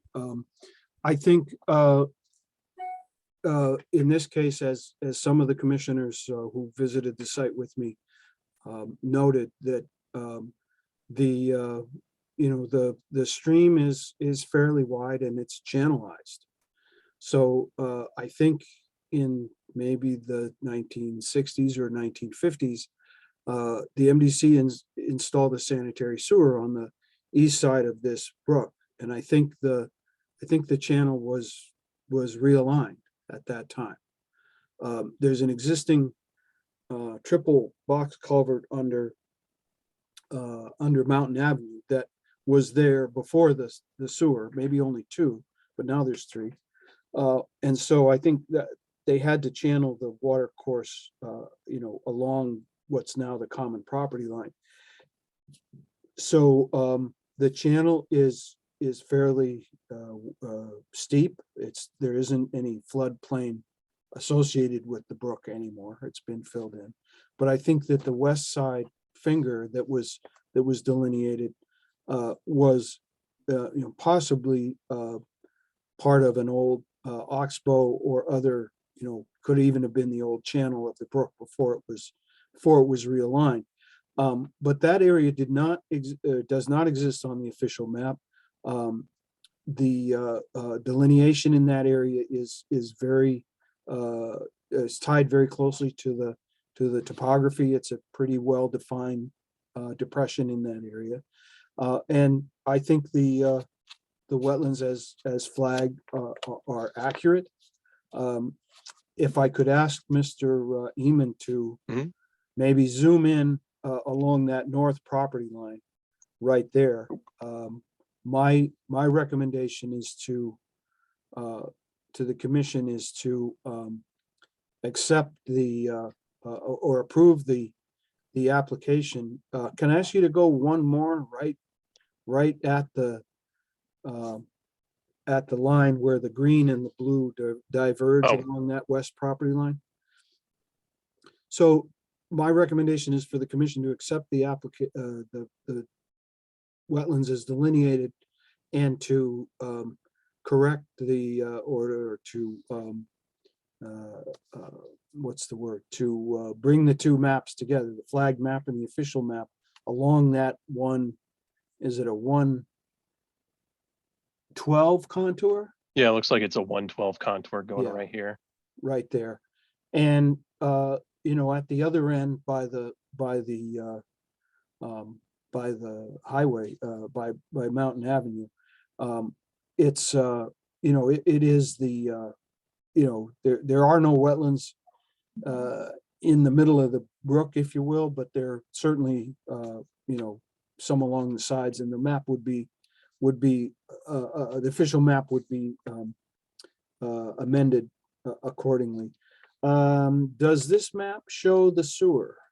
It does not. It does not, but it does show the I see the manhole. easement that there's here. So it's delineated by this gray line that's in Okay. between. And there's So and the sewer main bisects the easement directly in the middle. Okay, so it appears that, when this channel was straightened out or realigned, the banks were left fairly steep, so that's why there's only a little narrow strip of wetland soils along both sides. My recommendation again is for the commission to accept or to approve this application with my 3 conditions of approval and the resolution of the flagged wetlands to the official map as we discussed along the north property line at that 112 contour. That's all I have, Mr. Chairman. Thank you. Any, let's see, any questions from the public? No hands going up. Any questions from the commission members? I do have, oh, David? yeah, I have a question. Mr. Raymond, so the floodway and the floodplain, either actual or historic, extend well beyond the wetland boundaries. Did you investigate for floodplain and alluvial soils in addition to hydric soils? Sure. Within, further out into the, unpaved areas? Yes, that is that investigation is a component of all wetland delineations in Connecticut, given the way that wetlands are defined. So certainly the entire area was investigated for the presence of those soils. And again, due to the previous development on the parcel, the wetland soils there, there are no areas that are not delineated that would be consistent with those, that definition, that classification. That's all I had.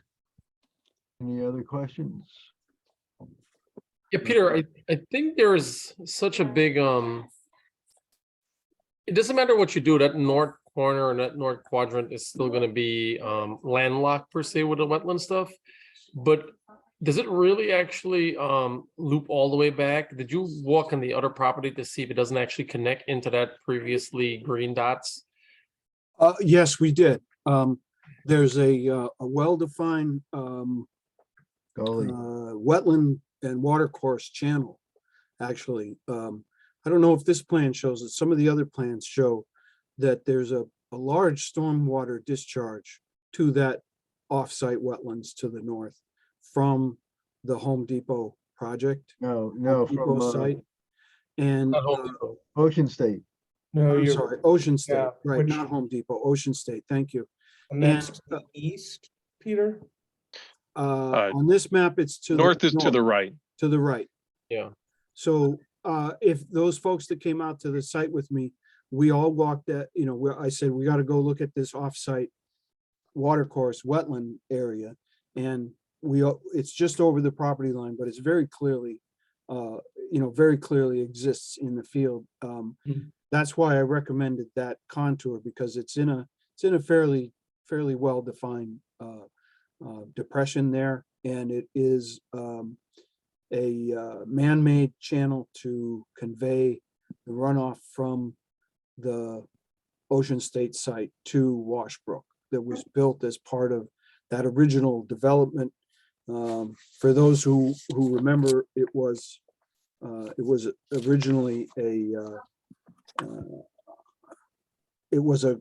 that development was originally built where Job Lot is now as a grocery store. I want to say it was a Stop and Shop. Yeah. So if First National. we don't like to First close, we like to close polygons, right? Yeah. So would we not, from where that blue line is, follow the property line all the way up and close that polygon at the green dot? Would you okay with that amendment? Yes, but my recommendation is to No. follow the contour rather than the property line. Okay. There's a big berm of upland in between the two. They're not connected hydrologically. So you'd want to use Washbrook as the feature that you'd carry. Right. So I would resolve the flag wetlands with the official map wetlands, not necessarily along that north property line, but following that 112 contour. Mr. Eman, can I ask you to zoom in one more? No, I see it, but that means that then we're gonna be infringing in their property where they don't show wetlands. Is that, if it's fine with the applicant? then- Oh, I see what you're saying. No, you're absolutely right. It should follow the property line. In fact, it would probably be easier just to say, let's follow the property line. We're only talking about a stopgap. So if somebody does something on that other piece of property that needs to have the wetlands delineated. So at that time, it'll be corrected. Yes, but we do need to, do need to resolve the official map line. Yeah, so my point is, it doesn't matter whether we follow the contours or if we go with the property line. It's a stopgap. Oh, yes, okay. I think Mr. Hussein's point was that if we follow the 112 contour, we're showing wetlands on the adjoining property that Yeah, I mean, I agree may with not be it, there. but yes. Okay, I would revise my recommendation then to the commission to resolve the line along the property line, not along the contour. Correct, yeah. Yep, That was just my only friendly amendment to your recommendation. okay. No, I think that's a good one. All right. All right. No, any other questions from the commission? No other questions from the public? Any comments from the public? Any comments from the commission?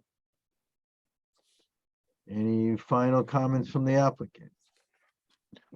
No comments at this time. Okay, all right. Is there a motion to close the public hearing? I move. Made by Second, Paul, seconded by Barry. All in favor, say aye. Aye. aye. Opposed? Abstain? It's unanimous. That's to close the public hearing. Now we have to vote on the application. Who wants to make the motion to accept the application? Come on, Kevin. I'll make the motion then. I'll make a motion that we approve the wetlands map amendment application for 1 and 3 Tungus Ave and 6 Moncton Road, MBLs 31-372, 31-71, and 31-23. The applicant and the owner of the town of Bloomfield, soil scientist Megan Raymond, and with the comments from the from Peter and the commissioner to add the adjustments to the property line along the property line for wetlands and the additional comments by Peter. I'll second with one correction to Mr. Hussein, as long as he agrees. He said Mountain Road when it should have been Mountain Avenue. I apologize. I accept the change. Thank you. I'm going to throw one more question in on that correction. I thought I heard 3 map numbers referenced there, and I only see 2 on our agenda memo. There's actually 3. There are 3. Yeah. As shown on the map. Okay, yes. I see it on the map on the screen, correct. Thanks. Right, I apologize if I have the map date in. Let me just see Yeah, what like- the map date was for the map dated. Can someone help me with that? I can't. October 3rd, Is 2022. it October 3rd? Is that the most recent map? There is a revised map, November 7th, 2022. With Okay, the revision on map number dated 11/07/2022. I agree with it. yeah, I believe I included the copy of this map without the blue and green in Yeah. your agenda package. yeah, you did. I did. And it should be noted that the property on the west side of the brook is one of these lots. I believe 31-23, and the property on the east side comprises 2 lots, 1 and 3 Tungus Avenue, which are 31-372 and 31-371. They're shown on this plan as 2 lots, but on the application, they indicate 3 lots. So the library site actually has 2 parcels. And then just one minor clarification, per the memo from Peter, I see you, Peter, you mentioned 3, but it's actually 4 conditions of approvals per your memo. I apologize. I said 3 earlier. Yes, so I often recommend the first 3 and then make a further recommendation on the resolution of the official map with the flag line. And I think item number 4, that's the one, needs to be revised to say along the north property line as was discussed and as was part of your motion. Correct. I accept those amendments and changes. Okay, Me too. Alrighty, motion made, seconded. Joyce Pickett, you got that all squared away? Let me get up here. Yes, sir, I have. Thank you. Yes. You got it all clear? Okay. Yes. All right, good, thank you. All right, any additional comments before we vote? All right. All in favor, say aye. Aye. Aye. Aye. Opposed? Abstain? It's unanimous. Okay. All right, moving on. Wetlands application for 1 and 3 Tungus Avenue and 6 Mountain Avenue for regulated activities in the upland review area. Is there a motion to open the public hearing? So moved. Made by Kevin Wilcox, seconded by I'll Second, second it. Barry. All in favor? Aye. aye. Opposed? Abstain? It's unanimous. Okay. Same rules apply for the public hearing as the previous one? Just give us the facts. All right, who's here for the application? Applicant. Good evening, Mr. Chairman and members of the commission. I'm Mike Segan with Richter and Segan. We are the landscape architects on the project team. We're here tonight for the wetland permit for the Prosser Library reconstruction and related site improvements. Also with me as part of this presentation is SLR consulting engineers Megan and Rock, who just spoke with the wetland amendment application. Richard Sipic from TSKP Architects, the lead consultant, is also here to answer any questions. There are also members of the building committee listening on, as well as town officials. Our presentation tonight, first I'll be providing an overview of the existing conditions, an overview of the site design and the regulated area activities. Rock Emmett will follow to discuss the drainage approach and the ENS controls. And last but not least, Megan Raymond will review the wetland delineation evaluation impact assessment. Next, please.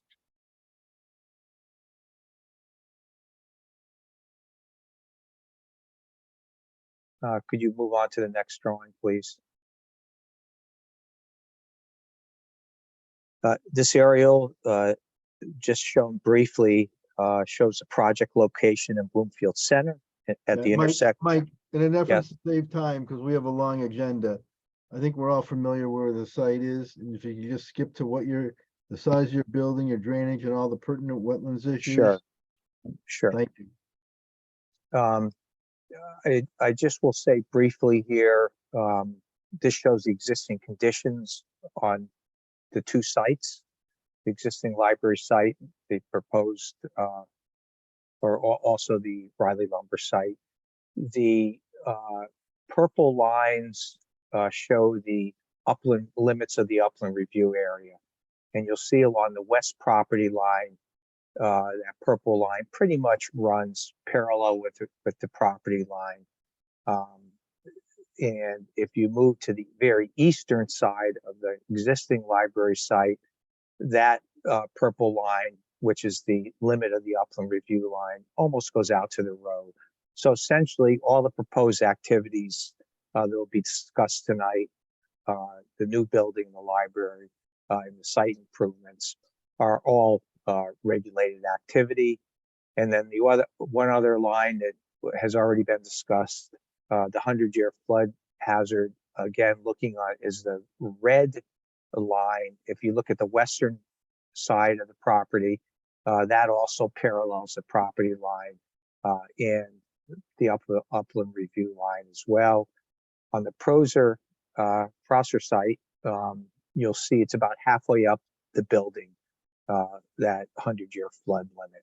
So those are existing conditions, and Megan talked about the two wetlands on the property, which total about 0.2 acres.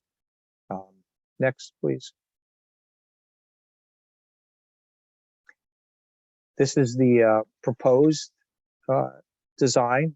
The existing library building will be demolished and replaced with a new, larger building. The main floor of the library and main entrance will be oriented towards a higher elevation at Tungus Avenue in the intersection with Mountain Avenue.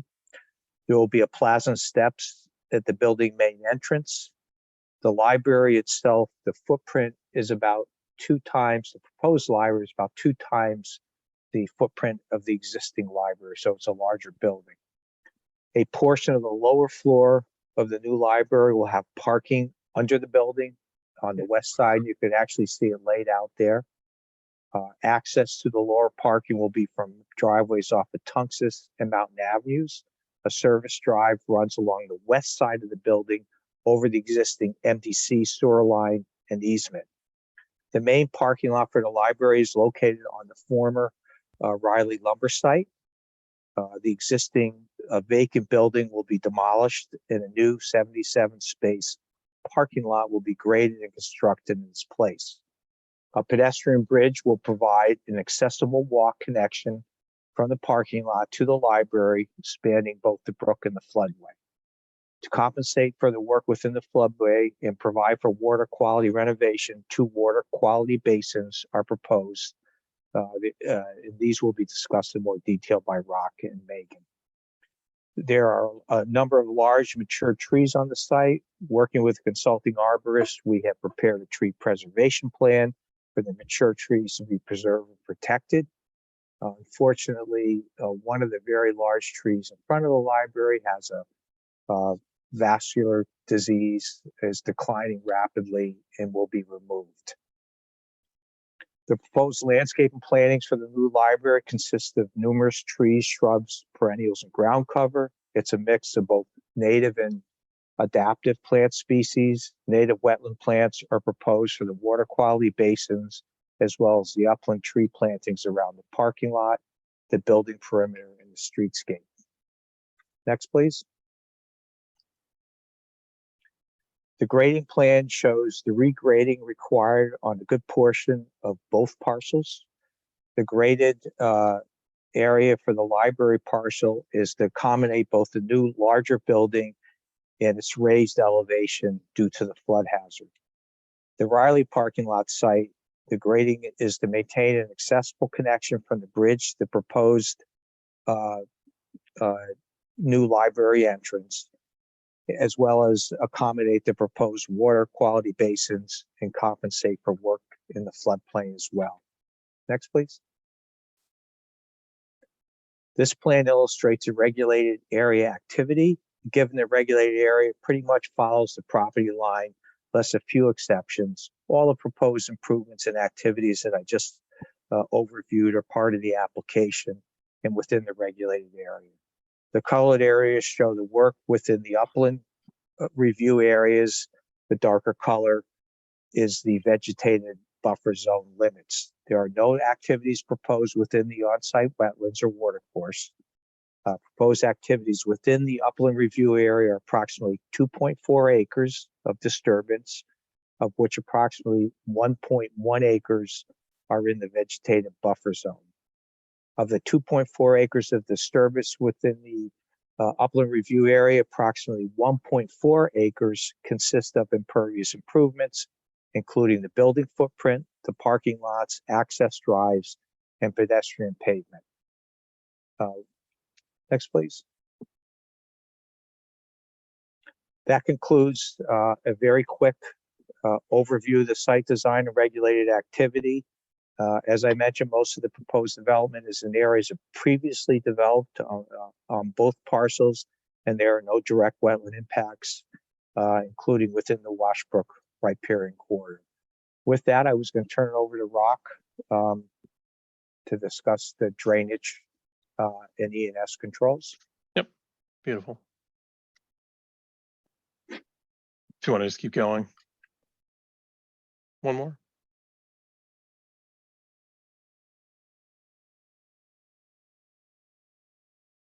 Keep going. Nope, keep going. There we go. So once again, Rock Emmon, SLR International Corporation, Associate Civil Engineer with the project. North is rotated 90 degrees to the right. So we'll just talk about everything that's to do with upland review activities before I get into drainage.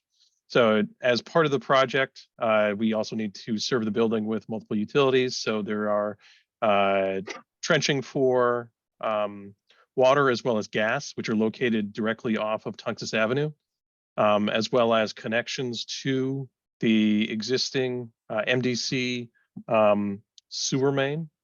So those are all within the upland review. So just making a statement of fact there. With the demolition of the existing Riley lumber site, there is an existing water main, or I guess water service, that will be reutilized on that property to serve a hose bib. With that, there would probably be a meter involved. And then quickly jumping to the storm drainage. So we use the best management practices as well as typical DEP requirements to provide both peak flow mitigation as well as water quality, volume, and flow. So there are two hydrodynamic separators that are connected to the outlets, as well as providing for volume. So the hydrodynamic separator provides for the flow, which will remove 80% of the total suspended solids, so your typical floatables. And then there's the two basins that are on the Riley lumber site that are dedicated for both the peak flow mitigation and the volume for the 1 inch of runoff, AKA the first flush. The larger of the two basins on the north side is primarily doing double duty, as it is going to provide water quality as well as compensate for the fills within the floodplain. So with the Riley lumber site, it's being filled a little bit, and we're removing some of the material to allow for compensatory storage. There's also a series of existing catch basins that will be reused, which are within the flood area or the floodway. This is to allow for the connection of the overflow from the larger basin to discharge to an existing outlet. These discharges will be reviewed and TV inspected to make sure that they are up to snuff, as well as there are some improvements within the Mountain Ave, which are per the DOT's right of way. So those will be reviewed by DOT, and that is located primarily at the entrance of the secondary drive. And I believe there is one basin that is going to be replaced or relocated at the main access drive for Prosser on the Mountain Ave entrance. We can go to S&Es. Perfect. So at sediment erosion control, we're treating these both sites kind of independently. Well, obviously, because there's the washbrook that's kind of bisecting them. So each is fitted with anti-tracking pads to keep debris off the main roads, as well as integrating some stockpile locations to make sure that we're kind of designating that these are going to be in the areas that are going to not provide any real impact to anything. There are also a dual, I guess, perimeter of straw wattle, or I guess hay bales, and sediment fence that are along the washbrook. This is to protect both the washbrook as well as the development. You know, we try and keep any sort of sediment really on site if we can do that as humanly possible. As well as they're using typical silt sacks and inland protection for all the catch basins on site to catch any of the debris to make sure that there's no sediments that are going directly into the washbrook. It's it in a nutshell. I can pass it over to Megan Raymond to recap the wetland delineation. Great, thank you, Rock. For the record, my name is Megan Raymond. I'm a principal scientist, wetlands and waterways lead at SLR, as well as a registered soil scientist, professional wetland scientist, certified floodplain manager. And again, we were retained or involved with the project with the delineation, but then as well, looking at the existing functions of the wetland and watercourse in relation to the proposed improvements. And as we're aware, we have a perennial stream that flows south through the project area effectively between these three parcels, one on the Mountain Avenue side, two on the Tungus side, totaling about 3.8 acres. We have about 400 feet of frontage on the western bank of Washbrook, and a little bit less than half on the opposite side. And again, as Mr. Castaldi appropriately noted during the wetland map amendment, Washbrook in this area is linear, it's channelized, it's trapezoidal, it's been engineered over time, with very clear ordinary high water on both sides. All of the parcels effectively are within the project area do have some degree of encumbrance with floodway and 100-year floodplain. So we certainly have an active fluvial environment here that we're accounting for by providing compensatory storage in that northern portion, the disturbed area just off the existing lot on the western piece, the previous lumberyard. When we look at projects like this in terms of wetland impact, what we really focus in on are there direct wetland impacts? And if not, or if they are, how are they mitigated? How are they addressed? And if they're not, we then focus on indirect impacts. And in that case, we look at short-term impacts with sedimentation and erosion control, long-term impacts as it relates to stormwater management measures. And there are some opportunities here to improve the stormwater quality, the discharge of stormwater drainage from the site with the inclusion of these vegetated basins. There's no apparent stormwater management on that western site. So that is an improvement. Again, getting into impacts specifically, there are no direct wetland impacts proposed. There will be a crossing, a span across a pedestrian span across Washbrook, but there's no footings, abutments, et cetera, that are proposed within the boundary of that watercourse. Looking at the site from a short-term perspective, the short-term impacts as it relates to sedimentation and erosion control, we have the benefit of these sites being quite flat. So there's not a great deal of grades that are going to take place. But again, given the flooding regime, given the floodplain, an awareness of the conditions as it relates to project construction is certainly necessary, and I believe will be addressed in the next phase of the project when you go through your planning and zoning phase. But that is certainly something to think about. Overall, again, with the lack of direct wetland impacts and the modernization of stormwater quality and appropriate sedimentation and erosion control measures, we're not looking at this redevelopment project as likely to impact or affect the functional characteristics of these wetlands. Washbrook within this area, given its channelized nature, its primary function is conveyance. And the depressional wetland on the western piece, obviously, the western piece to the west, is constrained by size, but certainly provides some sediment toxicant retention, groundwater communication. But again, there's no direct effect or impact in that area, so that those functions will be maintained. That concludes an overall summary of the site conditions as it relates to wetland impacts, and our analysis of those impacts that were prepared in a report that was accompanied the application. Again, I'm pleased to answer any questions. I'm speeding along. We'll move on. We'll move on to Peter now.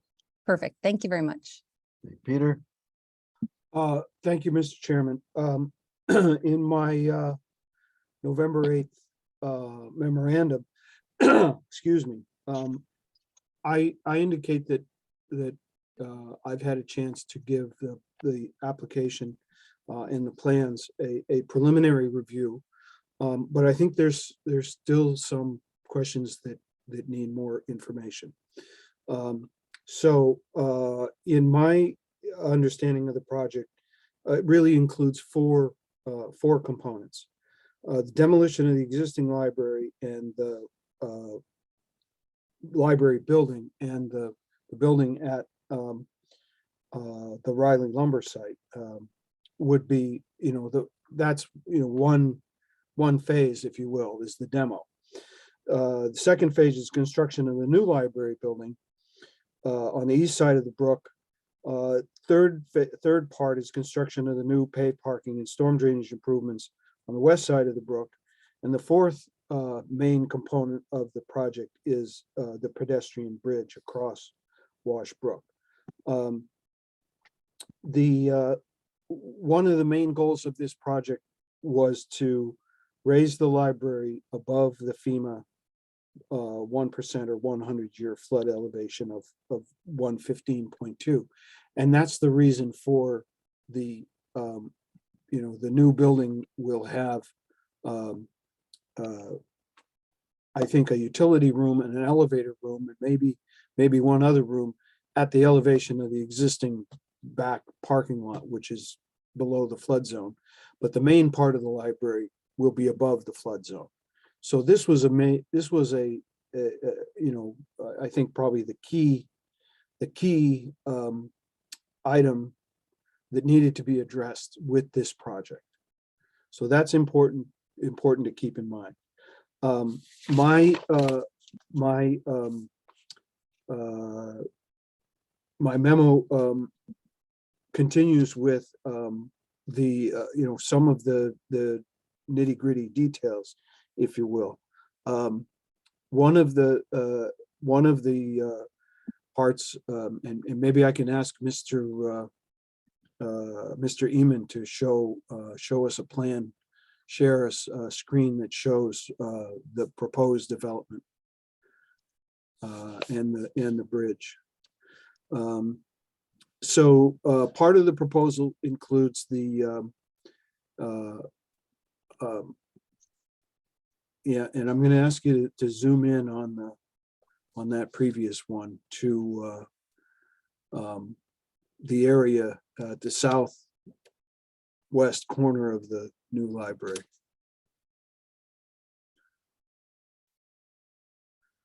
Yeah, so the plan shows a service drive. It's labeled as a service drive, which is very close to the brook.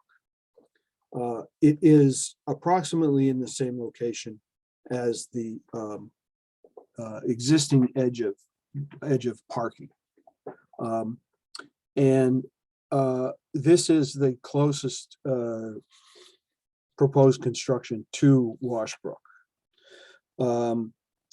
And it appears that the service drive is in order to get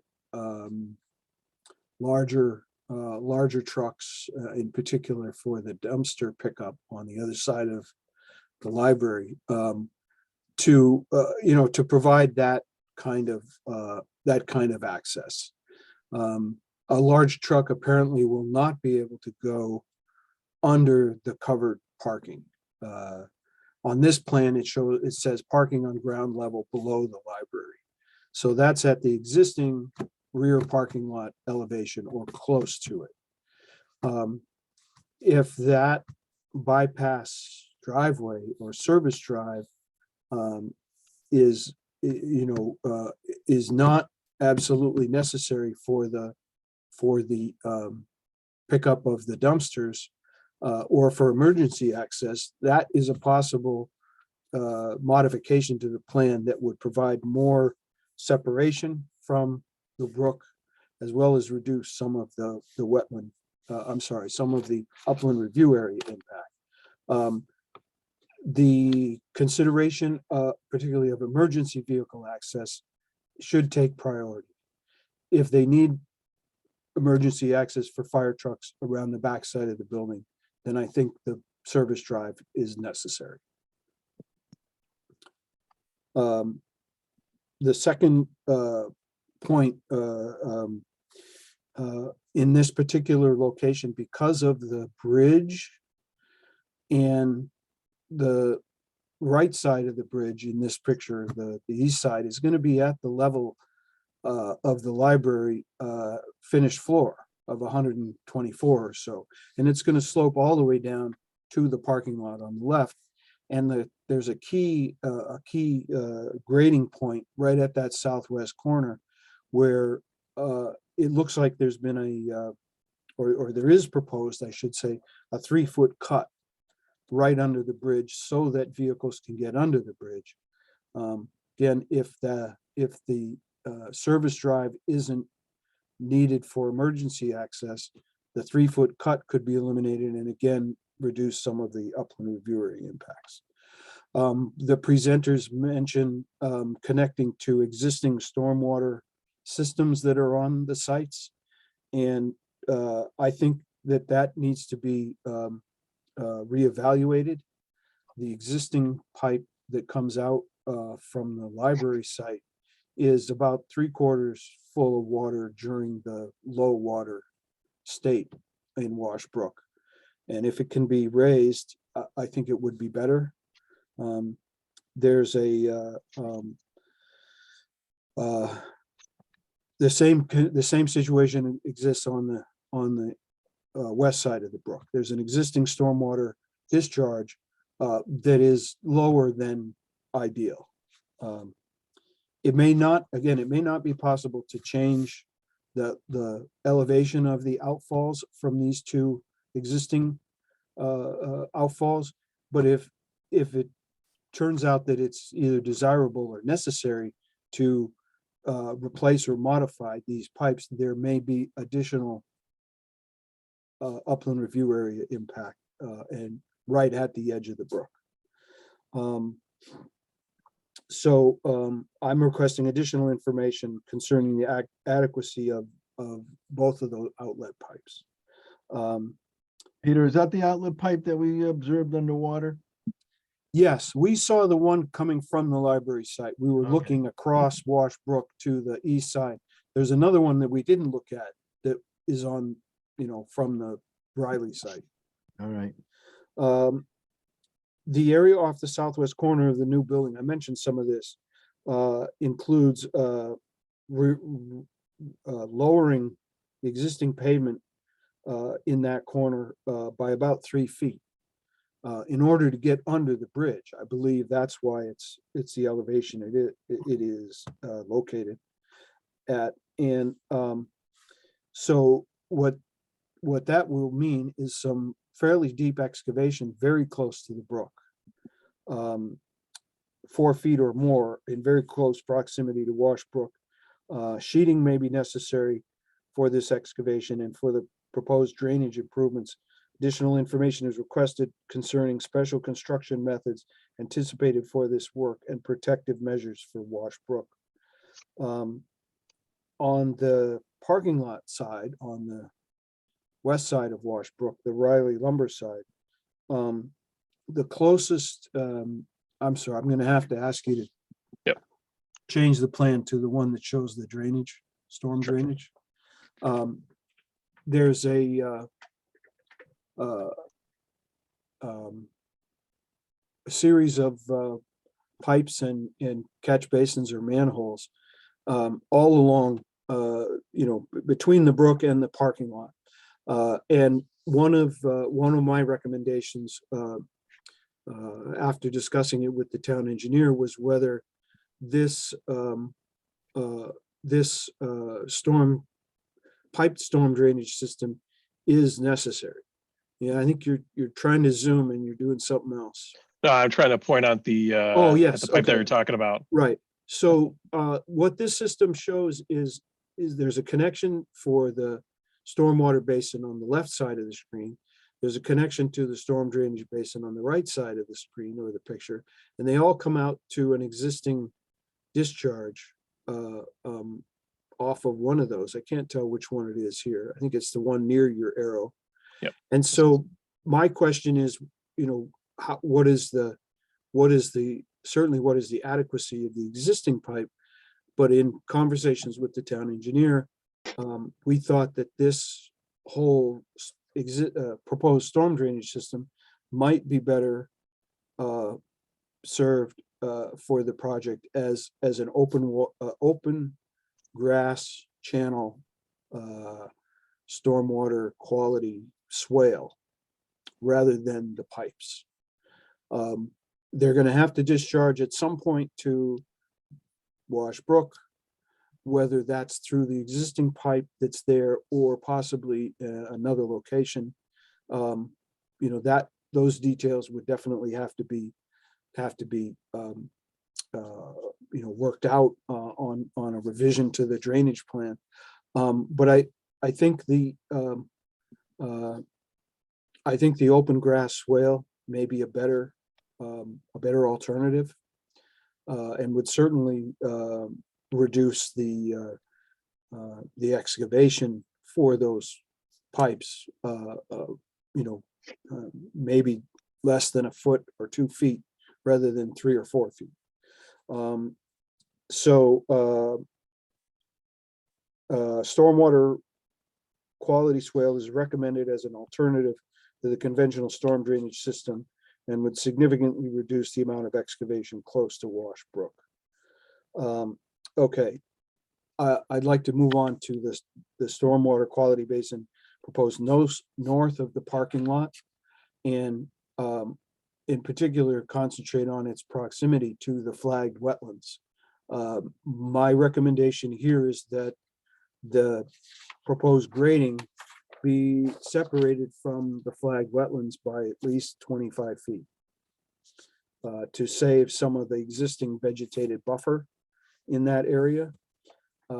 And I think there's probably sufficient room to the west to provide for that volume that would be lost by cutting off that sharp corner, and giving us 25 feet. You know, 50 feet would be better, but I don't think 50 feet will allow that basin to be the size that it needs to be.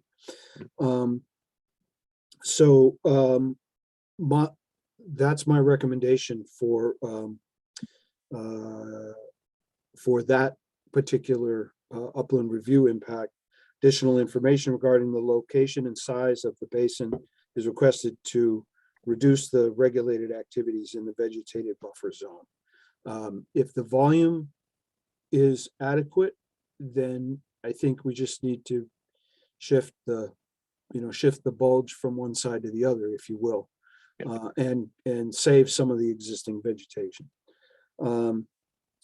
Okay, regarding the bridge, it's not clear how big the span will need to be, the clear span, but across the floodway, it's going to have to be about 100 feet. The bridge is 130 feet. My concern here is that the bridge be constructed in such a way that there are no abutments or pilings or piers or whatever in the watercourse or the wetlands. I'm not sure if for floodplain management, the abutments will have to be outside of the floodway, but I think they may need to be. On this picture that we're looking at, north is to the right, so the side on the east side at the library will be connected to the library.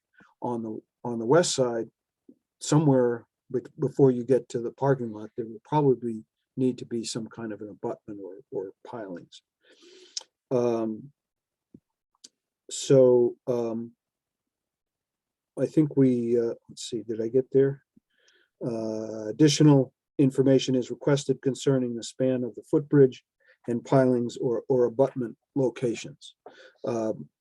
I think typically this kind of a bridge may be a design build. So the information that was provided shows the bridge and it shows where it's going to go and what the elevations at both ends are going to be, but it doesn't really give us any other additional information. In some of the preliminary review meetings that we had, I asked the question whether this bridge will have an arch like many bridges do. And I believe the answer was that it's going to be a steady slope or even slope from the library down to the parking lot. And of course, the bridge will have to comply with ADA requirements for slope and width and railings and all that stuff. Okay. I also asked for a reevaluation of the 3-foot cut at the southwest corner. Mr. Eman, can I ask you to zoom into that southwest corner right there?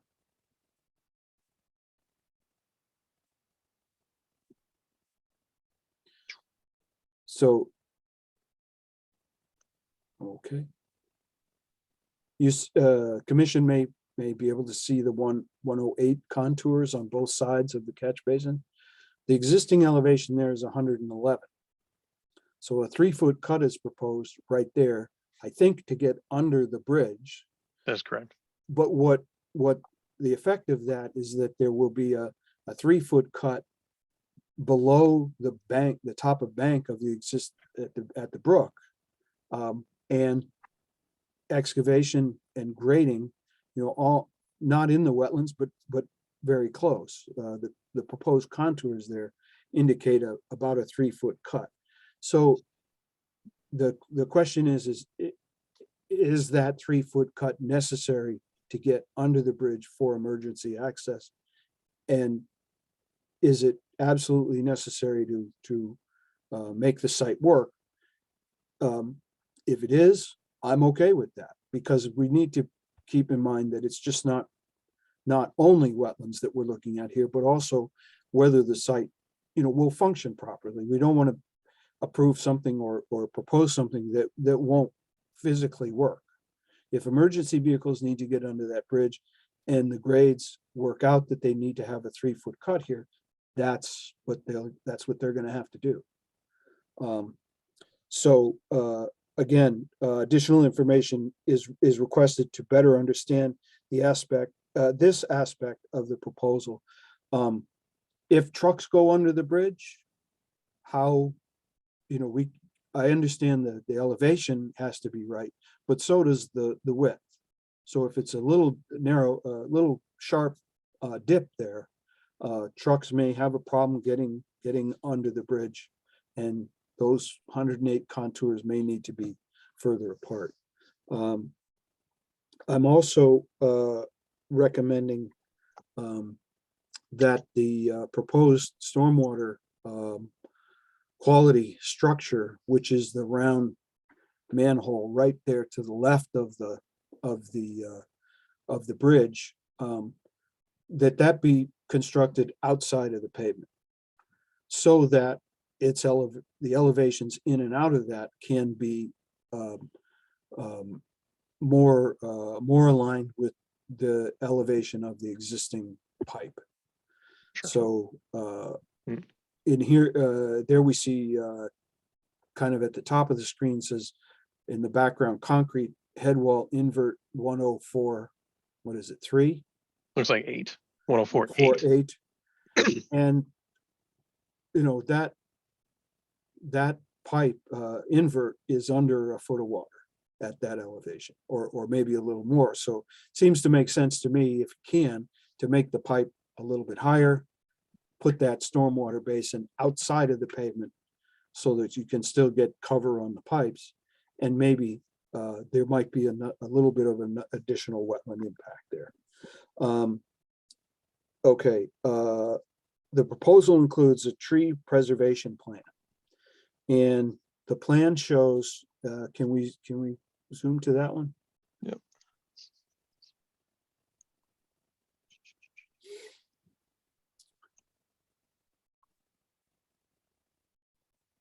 Where'd you put it, Mike? It's one of them. Thought it was one of them. They had the Rock, big, Illustrative plan, grading include the plan. big tree circles preservation. around the trees. Yeah, It's one of preservation the, plan is not part of the presentation here. Oh, It is in understood. it is in the submittal. well, staff then report. stop. Well, okay, This is good enough. Stop right there. So Perfect. right, the preservation tree preservation plan shows the biggest green circles on this plan are trees to be saved, and I have no issues with that. There's one in front of the building, there's one on the west side of the east side of the brook. And then there's two on the west side of the west parking lot. From our field investigations out there, or field walks, there are some additional specimen trees along the west property line that appear to be healthy oak trees that could be retained. This plan shows two trees inside the parking lot islands, if you will, those little bump outs on the parking stalls or parking, rows of parking. And the trees are not in that location, but I think the little islands, the green spaces, could be adjusted to provide a way to save those existing trees. I think there's two of them. There may be three along that way. Two of them for sure are shown on the existing conditions plan. The other observation that we made was that there are some trees along the area were shown for the north stormwater basin that are healthy specimen trees that possibly additional existing trees could be saved there. I think that's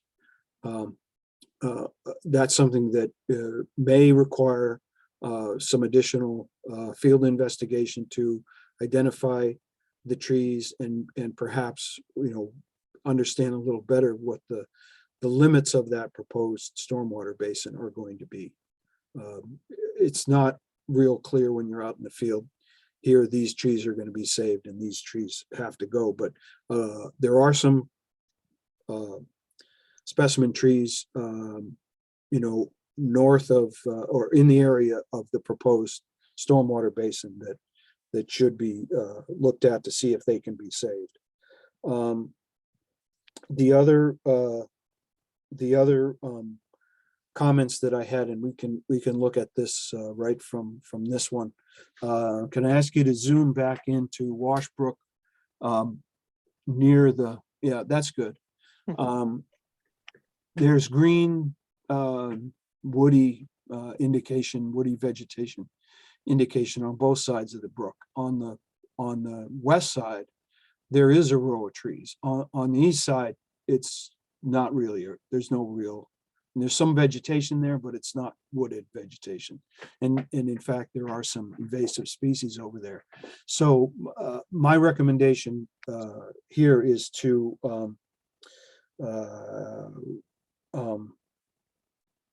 show accurately where the existing vegetation is, and I'm requesting additional information about the existing mature trees and retaining additional trees. And I think it would be beneficial for the project and for the health of Washbrook to maybe plant some additional trees and shrubs where there is no existing vegetation. Some vegetation is going to have to be removed, like for the bridge. That's something that is unavoidable. But in other areas, particularly on the east side of the brook, I'm recommending additional trees and shrubs to be planted.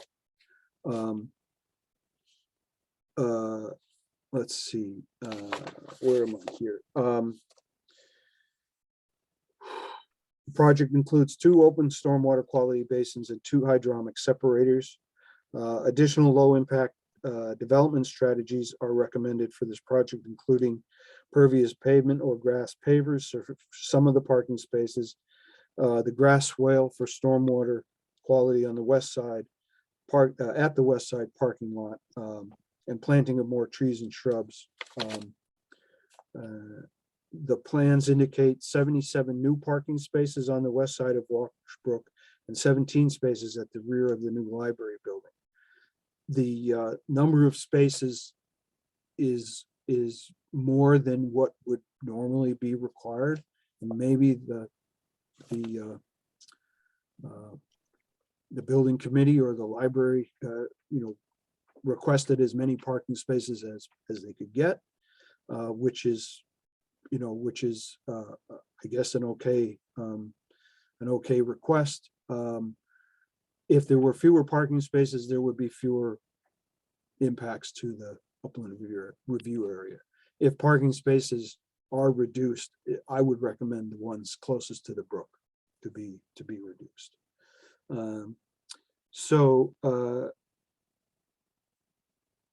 If some of the parking spaces were paved with pervious pavement or with grass pavers, that would reduce the impervious coverage and reduce the amount of water quality volume that's necessary for the site. So those are a couple of recommendations. Again, if the library wants or needs, 94 parking spaces altogether, then we could look at that. My comments in this case are just trying to understand what the upland review area impacts and if there are any ways to reduce them. There additional information requested for the overflow from the northerly stormwater basin. It looks like there will need to be some downstream grading, and where it will overflow discharge will be to the narrow strip of wetlands in that flag wetland area. So I think there need to be a little bit more information there. And if the stormwater quality swale is built, it may very well discharge in the same general location. So there may be some modifications to the grading that aren't presently on the plan. I'm also asking for additional information regarding the soil erosion sediment plan, mostly to better understand the sequence of the project, what's going to come first, what's going to come second, how things will be handled during construction. I don't think there's a lot of earthwork involved here.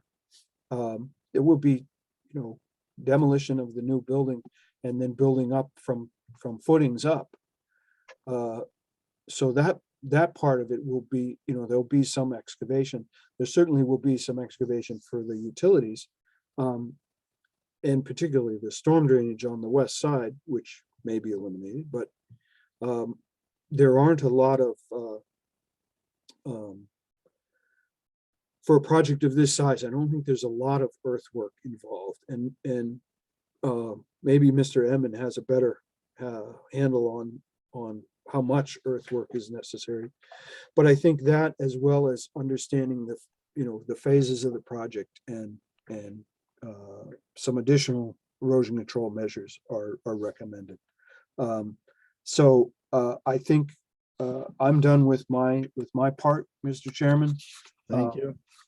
Providing the commission with the extra information requested, I think would be helpful to the commission to make their decision.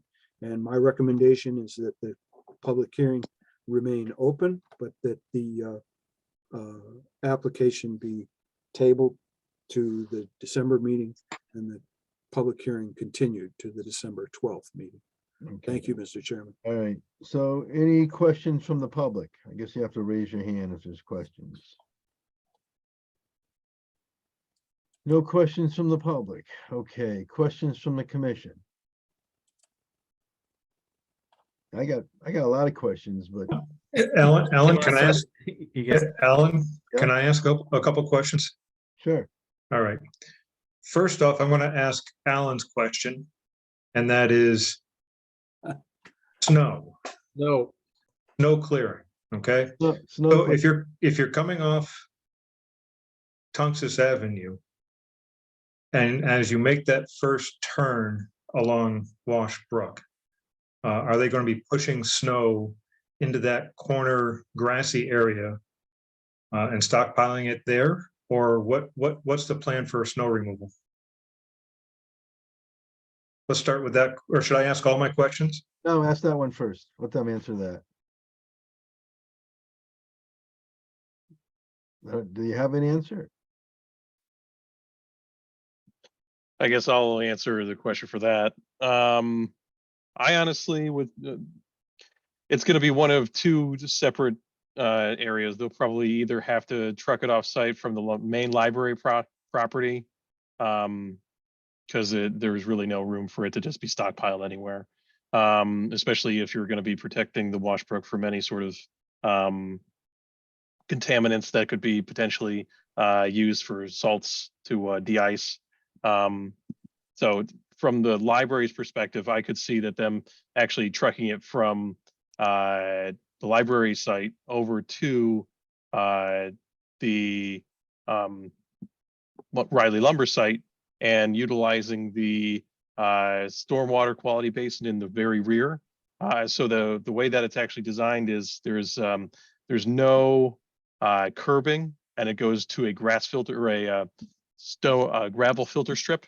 So it can be essentially pushed from south to north through the drive aisle and could go right into the water quality basin. You know, it's not really raining during the winter months, so it is actually good for it to be there and stored.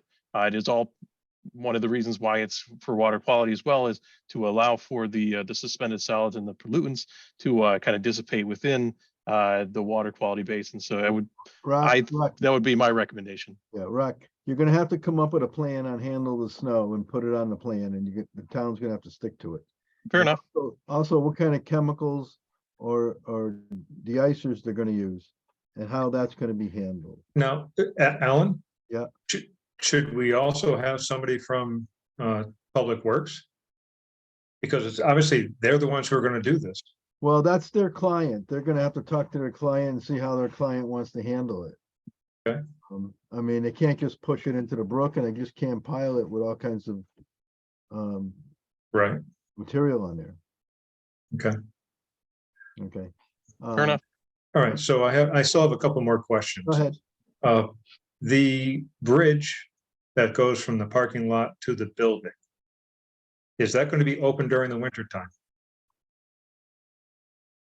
And if so, how do you recommend that they keep it clear without using any type of de-icing material that would then leach into Washbrook? I would defer to, I wonder if anybody from TSKP is here regarding the bridge. Yes, Rock, this is Richard Sipek. For the record, my name is Richard Sipek. I'm an architect with TSKP Studio in Hartford. And I've been listening very closely to the commentary I've been hearing regarding the clearing of the bridge, or whether or not it's open in the wintertime is still to be determined. We have specified, or will be specifying, the decking of the bridge to include slip-resistant strips to be part of that decking. It's a very low slope, so it's not like it's a very steep bridge. However, I do appreciate the concern and I appreciate the comments. What can we do to ensure that that bridge is as safe as possible in the winter months? It may be necessary. Let me just interject something here. Have you considered an enclosed bridge? We have considered it. It's an extremely expensive proposition. And there's no such thing as 100% enclosed bridge. We'd like to have that bridge open so that Well, you got a problem. You're gonna have to come up with some kind of plan on how to keep that bridge clear in the winter without using chemicals that are gonna leach into the water. Or just close it. Or just close it. or just close it, right? You know, But, maybe our wetlands permit will only say the bridge is allowed to be used from November 1st to April 1st. Well, that's a condition that we should discuss with the library, the building committee, to see if that would be acceptable. I can't speak on their behalf, but. All right, and I'm trying to move this along because we generally try to adjourn by 10 o'clock. I understand. So I'm trying to push this along. Kevin, anything else? I guess I'll leave the rest of my comments until the comment section. Now, do you have any comments on the plantings? Yes, and that will take us beyond 10 o'clock.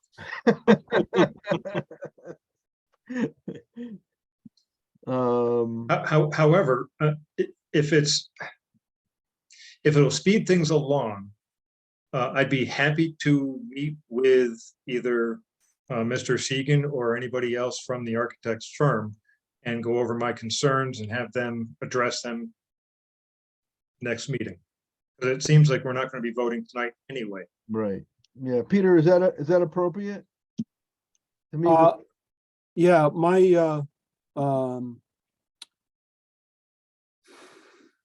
let me think about that for a minute. I think it would be appropriate, certainly if Secretary Wilcox would communicate with me, and I can communicate with the applicant. I'm not sure, tell you the truth, if it would be appropriate for a direct meeting.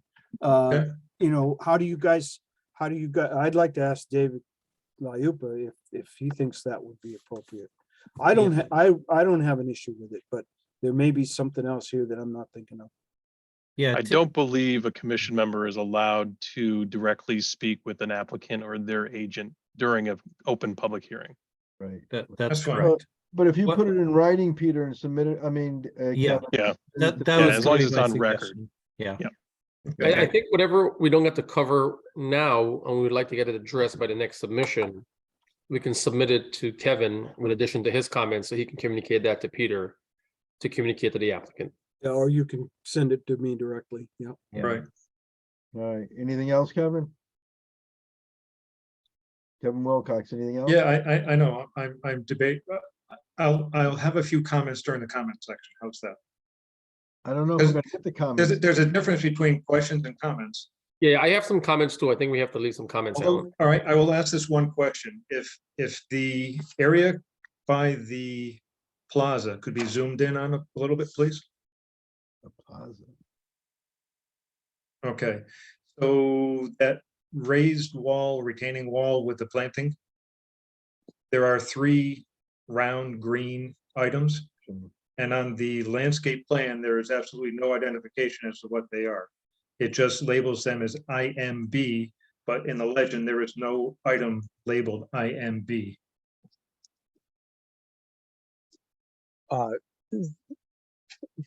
From an information point of view, those are blue hollies. Okay, all right, Ilex Mesorae, all right. Yes. Okay, All right, thank you. All right, so, anybody have anything else? You want to go first, Kevin? I'll go first. Okay. You go. I'll try to make it quick. And I do have a comment, but I'll wait for the comment section, Alan, unless you want me to include it now. I Back to comments. Okay, I know the bridge is by others. I'd like still to see some stage construction of how you plan to install or build that bridge, because I still find it hard for such a complicated project or large project to have almost zero disturbance in the wetlands or wetland mitigation. So I'd like to see some stage construction of the bridge, how you guys propose to install that bridge without affecting, or at least tapping into certain areas of the 100-year flood zone, the wetlands area, and the upland review area. What I would like to see also is, I know it sounds like the entry and exit roadway, right, to the west, you're keeping that original bituminous pavement that was there too, correct? On the western part of the building. Yes. All right, so I would like, and I know there is a 100-year flood zone, and I know we have a lot of challenge with flooding in that area. And I know we're increasing, I believe we are increasing a little bit by the impervious, or no? We are increasing the impervious, and that's why we have the stormwater for mitigation. Right, I just want to see what the amount changes, what's from the previous impervious to the new impervious, square footage at least, in that 100-year flood zone. Because we know we have a challenge already with that So area. am I allowed to answer the question? Yeah, go ahead. Oh, I'm perfect. sorry, through you, So Mr. in the drainage report, it actually delineates the parcel as a whole. So not, I mean, the floodplain is essentially almost the entire property, but there's 1.24 acres of existing impervious, and we're increasing to 1.44. So it's a 0.2 acre increase of impervious. Okay, all right. I just feel like it's gonna be, and I know you're trying to also, coming back to, I believe it was Peter's point, you're trying to also tap into the existing drainage without changing it, so you're increasing impervious. The storm frequencies are getting worse. So I find it hard to feel that, the capacity is gonna be there, you know what I mean? Because I assume even with the new building, new driveway, increased impervious, once we have certain major floods, that entire area is still gonna be flooded, correct?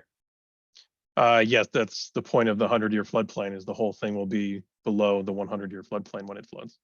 Right. But again, if there was an emergency or something, again, it's still all gonna be flooded. But I just wanted to bring that up there. But and are we gonna, you guys gonna have an Army Corps engineer's permit or application in, or we don't need to touch that because we're not technically.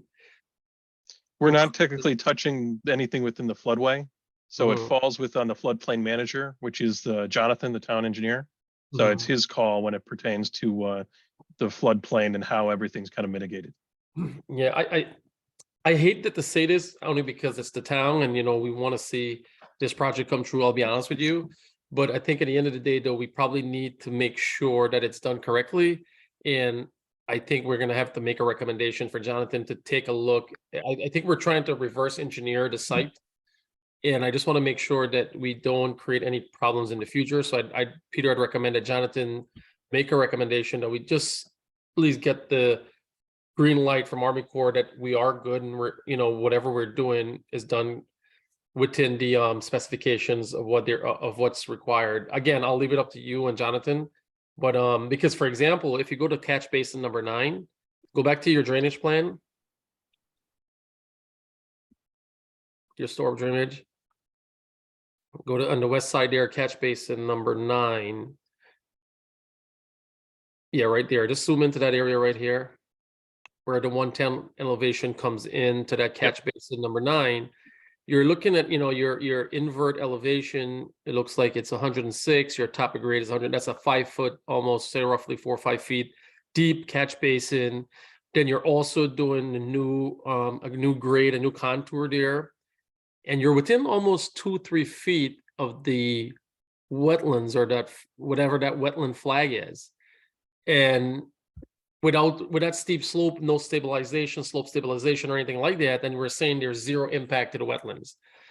I just find that a little area right there just so tricky to have almost zero to no impact there. You know what I mean? I know, if I based on your plans, it just seems like it's really tight. And like, I feel like we're trying to do a lot, but we also have to be careful that we don't have, like, we have a similar site and we see a lot of the slope stabilization failing and going into the brook or going into wetlands areas, you know what I mean? Or in this case, the brook.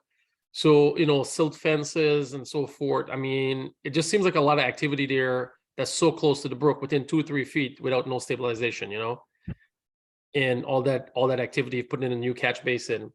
Just take a look at that again. And as I said before, the pipe adequacy. And then I'll hold that up for now. And then I had one comment, but I'll leave the rest for now. I know I don't want to be here all night. Thanks. I'm sorry. I'm No rushing. worries. All right, any other questions? David, do you have a question? Yeah, and again, I'll try to make this expeditious. So typically this is a good drawing to be on, actually. Ordinary high water marks are typically done on 3-dimensional so that we can get elevations. What is the elevation, the surveyed elevation of the ordinary high water in relation to the stormwater outlets? Because that seems to be a common concern in these discussion points. So what's the surveyed elevations of the ordinary high water marks? It looks like it varies between lowest at about 108, highest at about 110. those are surveyed? Yeah, so these are our surveyed contours that I'm looking at. So No, I meant the oh, ordinary the high actual water. individual. Yeah. So I would have to get that information for you. Okay, well, that's fine. It's just something I would look into Yep. in relation to the stormwater outlets that you're proposing to tie into. Because if those elevations are, you know, if the outlets are lower than the surveyed ordinary high water, then you know, it would do no good to tie into a system that's already incorrectly in the wrong elevation, basically. Back to one of Peter's points about the road that goes around the back of the building. I don't know if you can answer this now or something you need to look into, but is that necessary for emergency vehicle access, or is it just for the dumpster access? So I believe it's twofold. There's Brock, can I dumpster answer the question? Go ahead.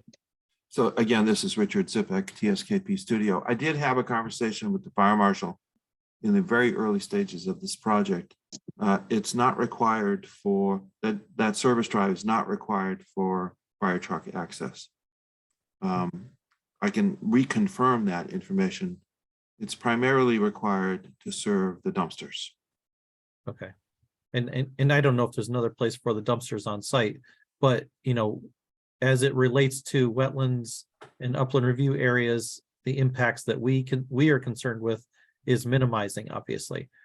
So if it's, you know, in my mind, if it's not necessary for emergency vehicle access, then it may be something that can be modified so that we have a lesser impact to our upland review area.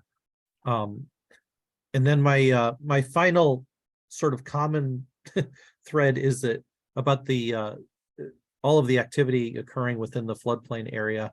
I know we don't have purview over the floodplain permit per se, but we do in relation to the wetlands and the watercourses and the impacts of that activity.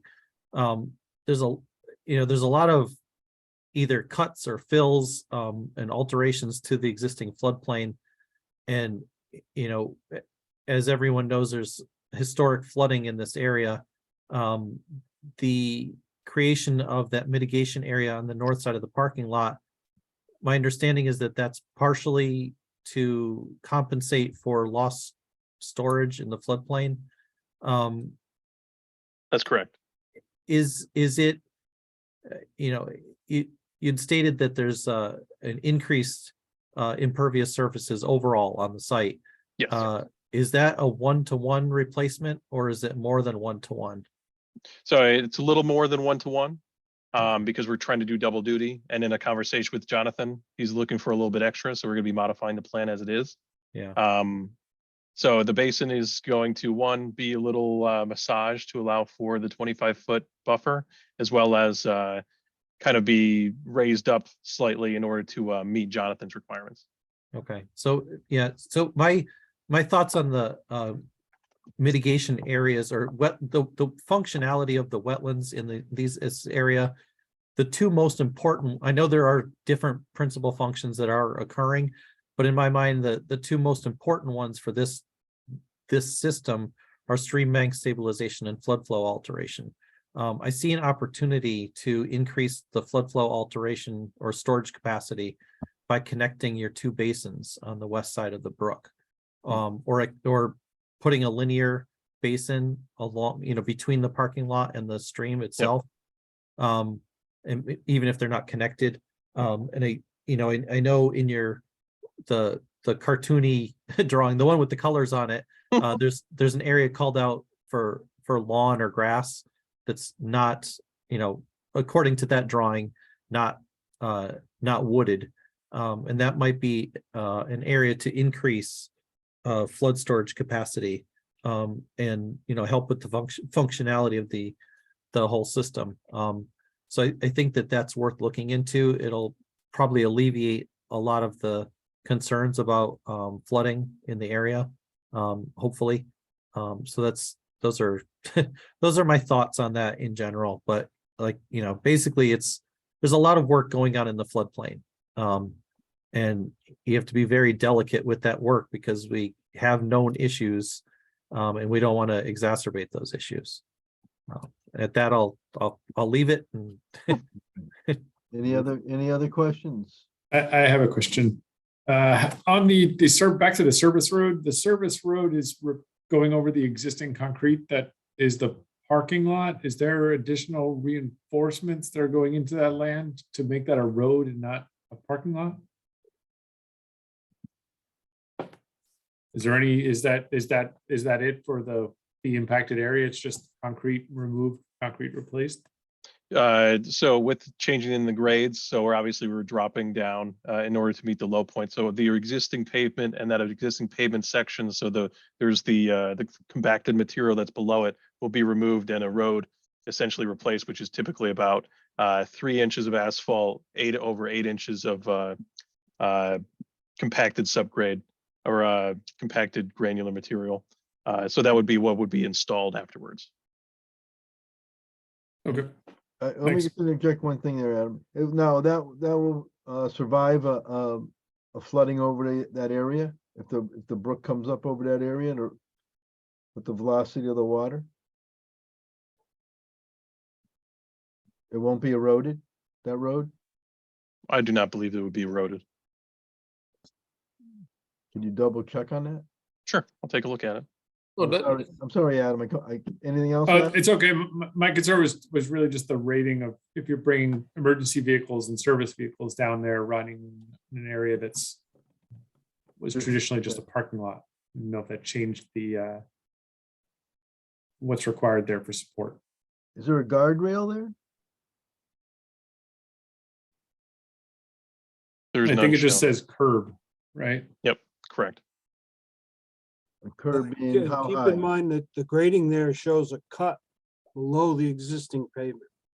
Yeah, So so the there's a contours- berm essentially between us and the wash brick and finished condition. Right, but the contours show an excavation next to the proposed road.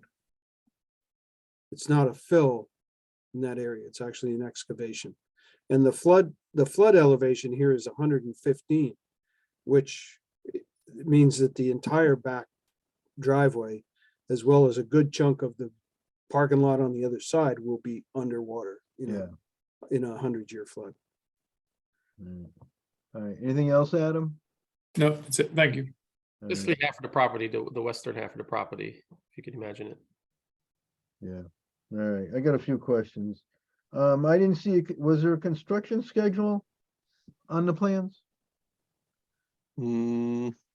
I didn't, from SLR's perspective, we did not prepare one. I believe Okay. with the town is brought on Downs Construction, who would Well, prepare they should a sequence be of on the construction. plan. Sure. Put them on the plan. It's part of the erosion control plan. Part of my Your comments. recommendations is for a lot more information about the phasing and scheduling, and in compliance with the 2002 erosion control manual, there should be an erosion control narrative that goes along with the plan, and the narrative includes a construction sequence. Okay. And Peter, correct me if I'm wrong, is it so there's no deviation in the runoff from the increase in the runoff from the rooftops and the parking lot? I would say that, and I'll have to ask Mr. Eman for verification. I believe the impervious surfaces on the library site are staying approximately the same. So which means that there would not be any increase in stormwater discharge from the library site. Okay, That is correct. The increase in impervious is primarily on the Riley lumber site. all right, but that doesn't increase the runoff. No, because we're mitigating that with stormwater management. Okay, dumpsters, where are you gonna place the dumpsters? Okay, all right, so they're almost out of the flood zone. Yeah. Yes, they're well away from the flood zone, Right. but they're still within the upland review area. That's Yeah. all right, I just didn't want them floating into the brook. Yeah, I'd like to just say that there was some discussion from the town engineer's review of the plan about the entrance and exit driveways. So they may be changed a little bit. Just to the north, the new parking lot that was built was originally shown to have an exit and entrance driveway, and I think the DOT required it to be an exit only. Okay, So it may be that the driveways off the state highways are modified by whatever the DOT review is. It would make sense to have a right turn only out of this, onto Tungus Avenue, kind of like how it's shown. And it may make sense to restrict left turn coming out onto Mountain Avenue. But whatever the DOT review comes up with, maybe, they may change a little bit. I don't think they're gonna change a lot. all right, all right. The telephone poles on the Riley lumber site, you're removing those? So with the lighting on them? Yes. Okay. That's about all I got for questions. Any other questions? Any other questions from the public? Okay, let's break with tradition and I'm all out comments. Any comments from the public? Any comments from the commission? Yes, And just to be clear, at the next meeting, while the public hearing is still open, we'll probably revisit comments and questions again. We will revisit questions, but comments also. Understood. All right, go ahead, Kevin Wilcox. all right, so, Mr. Seegan, are you still here? I am. Excellent. So my name's Kevin Wilcox. I'm a horticulturalist. I've been growing trees and shrubs as a nurtureman for 38 years. And I have a fairly good working knowledge of not just how to do propagation and growing, but also how to do maintaining. Because I've also been maintaining property for over 30 years. And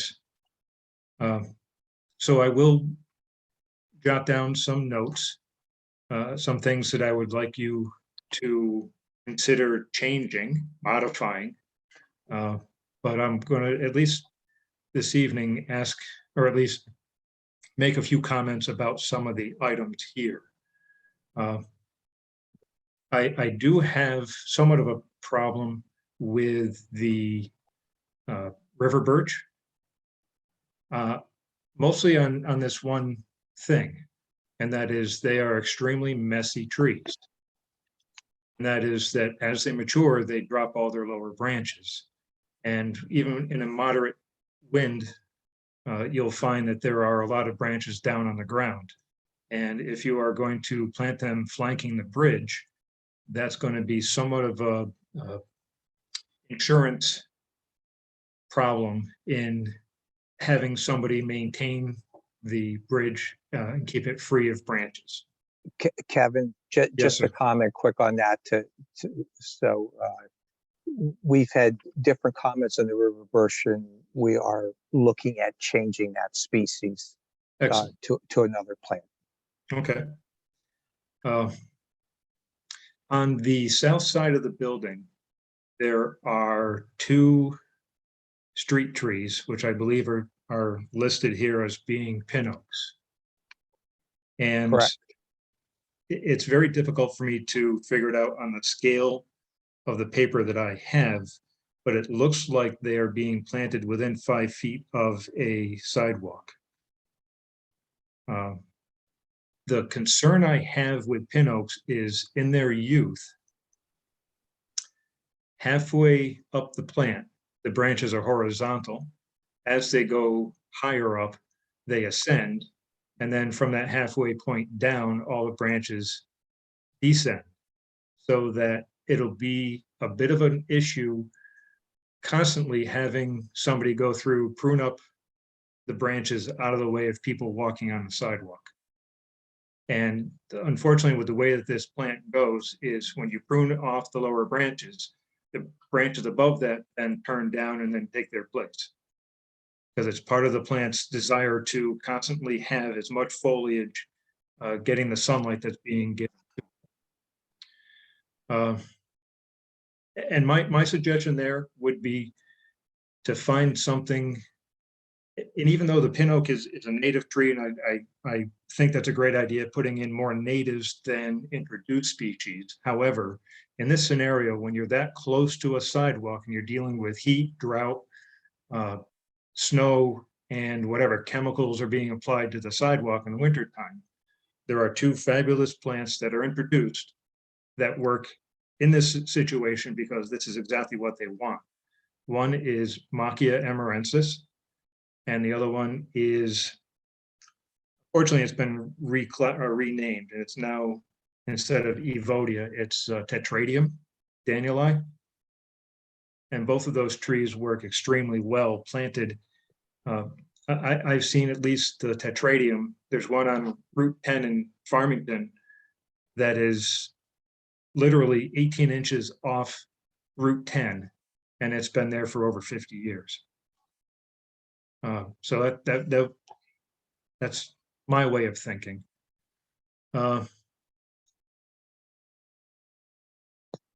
I do have a few other odds and ends, but I will send some notes to Peter, and then he can send them along to you. That would be helpful. We appreciate that. Just a quick comment. The pin oaks, actually, the historic trees that are in front of the library are pin oaks. I know. And we were trying to, even though we had to take a couple down, replace those. They certainly have done pretty well over the 100 years they've been in. But the species, the Mackay, we've had trouble finding and getting established. But the other one you mentioned, I'm not familiar with, but would be very happy to look into that. Okay. Kevin is saying, did you have some comments? Yes, if Kevin Wilcox done? He's done. All right, I have two quick questions, and I understand the project and the scope and the referendum and the cost and everything like that, but, and I hate to do this, but I just feel we need to do it. I still like to see some elevation view from, especially in the Washbrook, especially from the on the bridge cross section, from the parking lot to over Washbrook and to the new building. I think we need some more clear elevation views, especially when it comes to the clearances with the dumpster and the emergency vehicles, with the existing conditions versus the proposed conditions. I think the elevation view is going to help paint the picture. I'd say one along the bridge, one maybe midway through Washbrook, midway through the building, and then one towards the end where the sewer easements and the concrete retaining walls and stuff like that are going to be. I think it's going to help us paint a better picture, especially like I mentioned with the vertical clearances. A fire truck may not be able to get through there, but the dumpster has to, and it's still a vertical clearance issue with the dumpster because it's a pretty tall vehicle. And again, trying to be accommodating to costs, and I know we don't have a lot. I still feel like us, the stormwater capacity or adequacy is not enough. I'm not saying to redo the entire storm system, but try to look at least at a cost to see what the existing drainage is. And if you had to improve the capacity based on the new impervious that you're adding, based on the new storming frequencies, which we know have been pretty worse and more frequent, what's the cost would be for improving that the existing pipe diameters to accommodate the more frequent storms than the impervious. I'm not saying to do a full analysis, just do a quick and dirty to see what that cost would be, to see what would add to the project, because I feel like if we're going to improve the site, it should include the pipe adequacy for any increased storms, especially with increasing some more of the impervious and stuff like that. All right. Any other comments or questions? Just to address that comment. So as part of the drainage report, there's also a storm sewer analysis, which is basically a capacity analysis of all the pipes that are on site. And I can kind of highlight this in a response to Peter's that get over to you, that highlights specifically both these outlets. So I'll make sure that I can highlight this and send it over to you. That way everybody's kind of convinced that from a capacity standpoint, they're adequate. Okay. All right, the only comment I have is I'm very concerned about the footbridge. I'd hate to see a footbridge that you can't use most of the year. I think that needs some rethinking, some more detail on what kind of construction, on how it's supported, how they're gonna remove the snow if they are, and what kind of chemicals they're gonna use that are non-toxic to the wetlands and the brook. That is a major brook. I think that footbridge really needs some more thinking. That's all the comments I got. All right, why don't we table this public hearing till December Well, 12th? Peter? December 12th? December 12th it is, sir. Okay. Sorry, Mr. Chair, I do apologize. I was muted. I know Rock said he was gonna respond back to me and Peter about a capacity. And Brock, with all due respect, this is nothing towards you. We live in town. We know that the frequency of the storms have worsened. This is just a really bad area, and I know the map might say one thing or the frequency might say another, but it usually gets pretty filled up pretty fast and it's pretty backed up and there's tons of flooding on there. And I know you probably analyzed a 100-year storm, but maybe probably a more frequent, more than 100 years too, because we see it a lot. We drive through it a lot. And again, this is nothing against your engineering judgment or Matt. It's just that we see a lot more than what the frequency says it and the capacity says that it should be. That's all. Thanks. No, that's completely understood. And what I'll do is instead of giving you the report, what I'll do is I'll talk to Jonathan and see what his recommendations are and just make sure that we work with the town pretty closely on making sure everybody's happy. Absolutely. Thank you very much. Appreciate it. All right, is there a motion to table this till So the next moved. meeting? Table the public hearing till December 12th. Second. Who made the motion? David Wilcox. Second. Kevin Wilcox, sorry. All right, they're interchangeable. All in favor? Yeah, one's got more here. Aye. Aye. Opposed, abstained. All right, so that's tabled. All right, item number 4. Do we want to table that to the next meeting too, or we want to put? Is that a long one, Peter? No, I don't believe it's a long one, and I'd like to try to ask Mr. Kayaks if he's still with us. He was. He was. What happened to him? Did I lose Oh. him? I didn't kick him off. He's back in participants, or in attendees. Promote to panelists. Okay, allow to talk, even more better. All right. Okay, so this application was actually, this is a request, not an application, for a modification to the Ryfield Hollow Drive, Ryfield Village PLR to include 300 feet of work through the town La Salette Park. Yeah, but wait a minute. Ryfield Village doesn't own that piece of land. That's correct. So shouldn't they apply? So shouldn't the other parcel, the town apply for the sewer, the access, the Well, water? I think the permit is granted to the project or the person, not necessarily to the owner of the land, or even as the applicant. They have an easement across the town property, and the request is to include the work necessary in the overall permit for the PLR. There were, I believe, maps submitted with your application, with your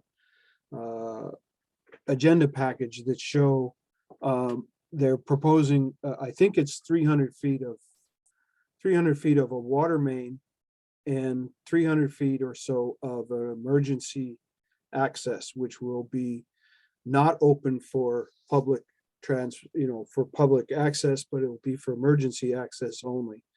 And the increase in direct wetland impacts is 0. There's a small increase in the upland review area and overall impact, overall development area. But this was the section that was excluded from the approval for a modification to the permit, I think in September, possibly August meeting. So the request here is to include the 300 feet of water main and 300 feet of emergency access in the overall permit for the development.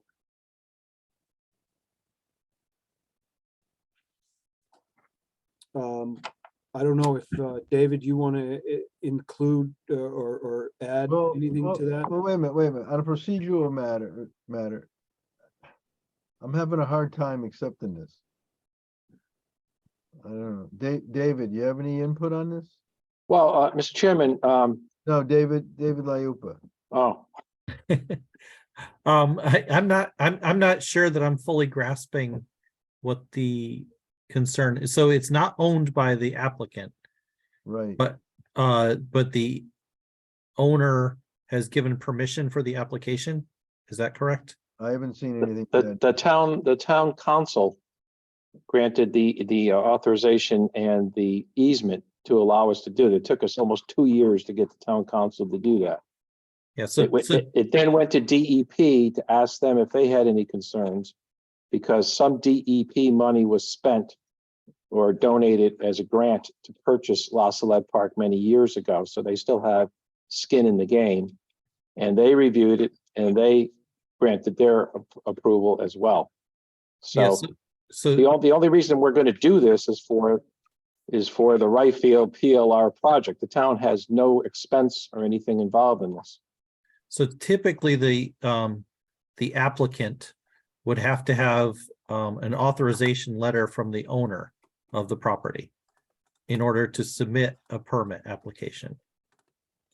So if the town is the owner of the property, not the funding source, but the owner of the property, then the applicant should have to submit an authorization letter from the owner. Well, we do. It's in the public record. We have an approval in a public hearing before the town council to do that. If we need to get a letter through the town manager's office for the record, we could certainly do that. Yeah, it would be an authorization letter that specifically says, I authorize this person to apply for this permit. And I don't know, I don't know what there is or not. Well, maybe we could just get the town manager to sign the application.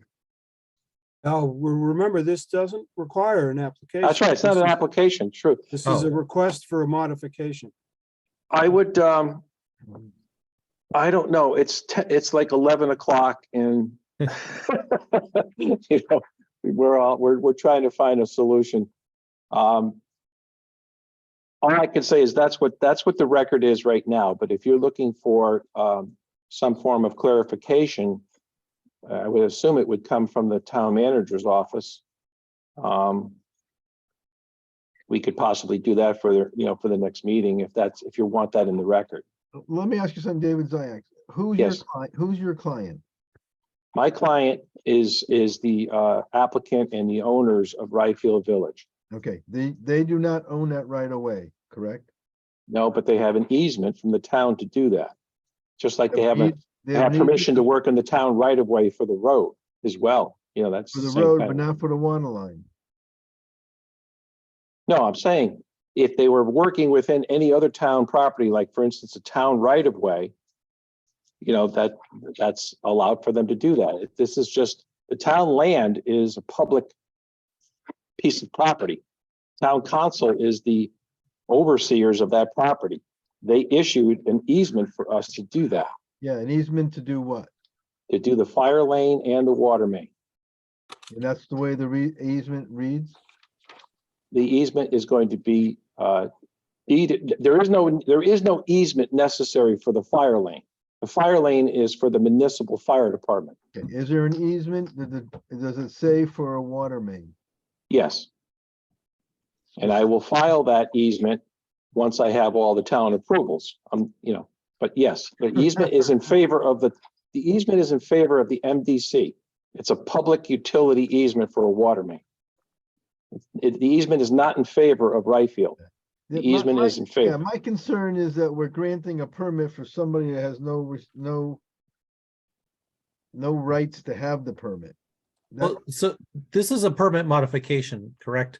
So who Yes. was who was the original permit granted to? Ryfield Village. So if it's a modification to an existing permit, then then it should be allowable if the permittee is the same person who's requesting the modification. All the work and the expense and everything of this work, both the fire lane and the water main, will be borne by developers of Ryfield Village. There's no other reason to do this work except for this project. And it's it's approved under the planning and zoning site plan. And,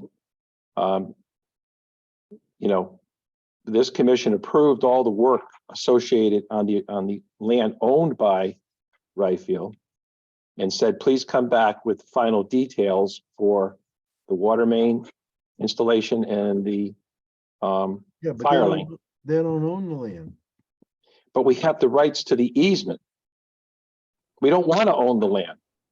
The land is not necessary for Ryfield. It's a public easement for a public water main and a public fire lane that will be operated by the municipality. Ryfield doesn't have any interest in owning any of that land. I know, but I'm trying to ascertain who's the applicant. And The applicant is going to be Ryfield. Doesn't own the land. It only owns the easement. But they have permission from the town to do that. Well, they don't have it yet. Yeah, well, the only thing we don't have is the approval of this commission. You said the town you don't have town permission to put a water main in. Yes, We they do. We do. You do? The town council authorized the installation of the water main in an easement across their Okay. land. All right, and you have it in writing? Yes, it's in your public record. Okay, all right. I'll take you at your word. Well, I can assure you, Mr. Chairman, that's going to be in the record. Peter and I will make sure it's there. Yeah. There's good reason why we should end by 10 o'clock at night. Yeah. Yeah. That I want to say that I'm going to share my screen here so that we can see in the submittals that were given for this is a letter by Mr. Ziak explaining the work. And it's backed up by a DEP letter to the former town manager, Mr. Smith, Robert Smith. Essentially, this is August 4th, granting, permission for the work to happen through the town open space, which was part of an open space grant. Okay, all right. Why don't you show me that at the beginning? Well, I couldn't get a word in edgewise there. This In there, wait a minute, scroll down a little bit. In there, it says for a water main. requesting the fire town lane, be water permitted to main. grant an easement to the MBC to construct a fire lane, Yeah. 300 further down section, notice. which is encumbered. Yeah, the Installed second and paragraph. repaired- Yeah, it's in the Yeah. second paragraph. Yeah, there it says, okay. All right. I got no problem. Okay, let's have Now. a motion to approve the, Oh, Katie already went to sleep. do we have a nudge button? Yeah. I'll move it. All right, so the motion was made by Paul. By Paul? Yeah, Yep. seconded Second. by Second. Kevin Wilcox. All in favor? Aye. Opposed? Abstained? It's unanimous. Thank you. Thank you. How do you, Thank you you. know that Katie voted? I promise not to come back with any more changes. Yeah, Oh, sure, okay. Alan, yeah, how do you know that Katie voted? I do. We know how she I would. got a text. We'll just say 8-0. Yeah, no, because then we have to poll everybody. Katie. No, did she's you here. vote She I said yes? voted aye. I voted aye. Right? Yeah. Okay, Thank you, Katie. all right. I must admit, Mr. Chairman, I've been coming before this commission for like 30 years. I don't think I've ever gotten a 9-0 vote. I don't This think we've is, ever had 9 people. Yay. Sharpen your pencils, David. This is a new inland wetlands, man. Yeah, we got, that's right. yeah, okay. Yeah, All right. You're not a Yeah, but- rookie anymore, Dave. Mr. Ziyax, you really had to fight for that 9-0 vote. I know. Uh-huh. It's my Success. first one. It was my first one. It was tough. Okay. Could have showed me the letter at the beginning. I'm sorry, it was in your package. It was in the packet. Was Yeah. it? Yeah. All right. That's why I kept saying it was in the file. I'm sorry. In I the stapled apologize. together package. All right, so in the next agenda item, new applications received is for the wetlands permit for development on the property at 36 Toby Road, west side of Mosey Drive, for a cannabis cultivation facility. The proposal does not have any direct wetland impacts. And the question for the commission tonight is whether we want to have a public hearing at the next meeting for this application. Are there samples? Now, we- Alan, sampled based the on what we soil. just went through, you don't need anything. How many other Okay. public hearings do we have scheduled for the next meeting? Just a continuation of the one that was continued tonight, so only Yeah. one other one. Gonna be a long one. The So I would think- library site was tabled to the Yeah. next meeting. I mean, I don't think we really, I don't think we really need a public hearing. I mean, Well, here's a question. Is this the first cannabis facility being authorized in Bloomfield? Yes, and Yes. actually, the use of the building or the use of the site, actually, the use of the building, not the use of the site, use of the building is not a concern for this commission, whether they're growing lettuce or Yeah, I can mean, smoke or lettuce? cannabis, it really doesn't matter. It's all indoors. Yeah, Mr. Chairman, I mean, really what the building that's being proposed is basically a sophisticated greenhouse. There's no retail sales taking place here. right. Yeah, well, that's not, what they. I'm just saying it's kind of interesting in that the piece of property has been historically used as a farm, and this is a greenhouse. Yeah, So, but there's no impact to wetlands, so it's. no, I'd say still because if it's lettuce or not, and if it's technically the library is going to take up a lot of the time, but I still think we should probably just take a quick peek and just all agree that it's a simple decision instead of just letting it go. I'd say let's just Well, take a No, quick no, peek. No, it's just whether it should be a public hearing or not. Right, I mean. Oh, we yeah. have the application, but whether we have to invite the public and spend the money for advertising and posting signs and all that stuff, but we will hear the application regardless. oh, it's going to be the same presentation. Yeah. Right. Right. I know I'd lean towards because people are so sensitive to lettuce, we probably should hear it. Lettuce, celery, parsnip, yeah, whatever. Arugula. So the Well, other than I have to send out all those letters again, yeah, look, I would rather establish a public hearing and just do it than to go through a meeting and then for some reason that a commissioner or two, whatever, you're the commission, you make these decisions, Yeah, then decides to ramp it up to a public hearing. there are multiple reasons for a public hearing that we can make a determination on. One is the impacts to wetland, another is a petition, and another is public interest. Now, it's supposed to be in relation to wetlands, not in relation to operation. Right. But public interest is sort of on the table here. But if we're not touching wetlands, then it's kind of a hard. Well, right, we had a public hearing for the library application, which also didn't have any wetland impact. I agree with Mr. Liupa that if there's a public interest, we should have a public hearing. I say yes, so let's just have the public hearing. Yeah. All right. Also agree. All right, let's do it. Public hearing it is. Yeah. Okay, Put it on the end. No. put it at the end. It'll be number 2. How about putting me in All front the of that stuff we got library No, you got no, there? It'll be number 2. put it as the first one. Yeah, Peter. put us ahead of that libraibrary. No, I don't. See, Yeah. no. You want the library to go first because it'll take the fight out of us. I don't know. You guys are a tough bunch. I don't know about that. There's no wetlands impact. It should be really quick. I know, but Yeah, whatever. All right, we'll see you on, what is it, the 17th No, yeah, 12th. 12. or 12th? And Okay, December 12th. as long as the engineer doesn't talk a lot, we'll be quick. I promise. I'll be as quick as I can. Yeah. Okay, good night then. okay.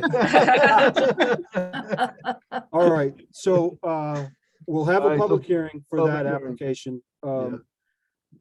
Moving on the agenda to item 6, wetland agent permits. I have no new wetland agent permits applied for or approved since the last meeting. I'm gonna skip 7, which is status of ongoing projects. The next one is approval of the minutes. Now, if you recall at the special meeting, there was some concern from Joyce Pickett about having some additional revisions made to the September 19th meeting. I read through her revised minutes and compared them to the ones that I prepared, and I didn't really see any substantial changes. A few details were a little bit different, but the motions, discussion, and the votes, I think were all the same. So I didn't make any changes to the September 19th meeting. And the November 1st minutes have been submitted. And if there are any significant changes, maybe we can talk about them. If they're grammar and punctuation, I suggest that the commission vote to approve the minutes together with minor modifications that could be sent to me. So moved. Second. Oh, you guys are too Kevin and Kevin? fast for me. Kevin and Kevin. Kevin Who and second? Kevin. I did. Yeah, they're Okay. interchangeable. Yeah. Okay. Kevin and Kevin, just put whichever one you want to put first and second. It's fine. Okay. Oh, Let's Are get to there the any, main, let's get to the main old business. but there is a little discussion, and I just want to point this one thing out on the November 1st minutes. Okay, That I do think that it's important that we get Commissioner Adam Rychek's name spelled properly. It should be Can Adam. Can I second that? Yeah, without the S. Yeah, okay, yes. Important to That's right. get, yeah, It's under roll call. okay, That's the only thing I found wrong. that's amazing. It is. Okay, Who, Adam or the minutes? No, minutes. okay, Sorry, Adam. I don't know, Adam. okay, then we're good to go on the minutes. Under other business, we have to agree on the or at least vote on the calendar. It's the last page in your agenda package. The calendar for the 2023 meeting schedule for the Wetlands Commission is the Tuesday after the first Monday in January and February. So we're looking at, the Tuesday after the third Monday. Tuesday, January 17th, Tuesday, February 21st. The rest of them are all Mondays, March 20th, April 17th, May 15th, June 19th, July 17th, August 21st, September 18th, October 16th, November 20th, and December 18th. In the sheet that I gave you guys, the only note that I have is in the November 20th meeting would be after the planning and zoning meeting. And typically we try to have the wetland meetings first. So if the commission is okay with having it after, we can keep it the 20th. Otherwise, I'm going to recommend that it be on the 13th. The only people that inconvenience is the TPC. Yeah, Yeah, let's leave it the way it is, unless there's something that comes up that we need to address prior to TPC, then we can readjust it like a month or two before. Exactly. I agree. okay. Good. Works Sounds for me. good. I would also recommend spelling October correctly. Oh, yeah, there's no K in October. You don't like the, yeah, I have a problem with that. Where do you see that? Monday, October. The only place October is listed on the page. Are we talking about this one? No, not, Oh. not Last the page of calendar. your. Look in the Yeah. packet. Oh, yeah. You're right. I have a glitch in my keyboarding skills. Where's your It's not spell? dyslexia, but I will definitely change that. Thank you, Kate. Sounds good. Okay, the only thing left on the agenda for tonight is discussion about the regulations and the official map. Okay, I got a Um, question about the regulations. Well, we have to agree on a final, you guys have to agree on a final draft so that I can send it to the DEP 35 days minimum before the public hearing. So my recommendation in the for the minute, not the minutes, for the regulations is that we, I think I sent 3 or 4 of you the latest changes. If those are okay, I would like to plan on a public hearing at the February meeting so that there's more than 35 days between this meeting and that meeting, so I can submit the final draft to the DEP. I'd also like to have at that same February meeting, a public hearing for the new official wetlands map as well. I'm thinking that the regulations may be one meeting, the map may be more than one meeting. Are people gonna really come make all the changes to those maps in 2 meetings, you think, Peter? No, what we're proposing is a adoption of a new official map, official wetlands map, which will be townwide. Right now, the official map is 66 sheets at 1 inch equals 200 scale. Wow. And it's filed with the town clerk. And several months ago, the commission, when I first started doing this, said, let's go with, instead of paper maps that we then scan to have digitized, let's go with a digital townwide map to start. We'll also be producing the 200 scale maps for additional detail, but having a townwide overall map, I think makes some sense. I have a draft on the Wetlands Commission webpage if you want to go and take a look at it. How accurate is our GIS maps? Can we not just have an intern for the summer just update our GIS maps with the updated maps that we have to, so that a GIS becomes our only or most official one, or it takes more time to convert CAT files and these map amendments into a shape file to go into the GIS file? No, we require the surveyors or the engineers to submit a drawing file or a shape file that we import directly. So there isn't a lot of time to do that. And I've been doing that up to probably the last 2 or 3 map amendments. But all the maps will be GIS based, but the savings or the newer map will be a townwide map instead of on these individual sheets. That'll be the official map. It will be zoomable. It'll be available for anybody who can log on to the webpage to see the whole town. Right now, you have to go through the individual sheets. So the commission decided that it would be good to have an overall map as the official map, and then have the 200 scale maps also printed, but those wouldn't be the quote unquote official maps. But you want something at more than 100, we can fit the whole town on a 36 by 48 inch piece of paper at 1 inch equals 1,000 scale. But that's not good enough for looking at individual lots. So we're going to have both the 200 scale and the 1,000 scale map. All right.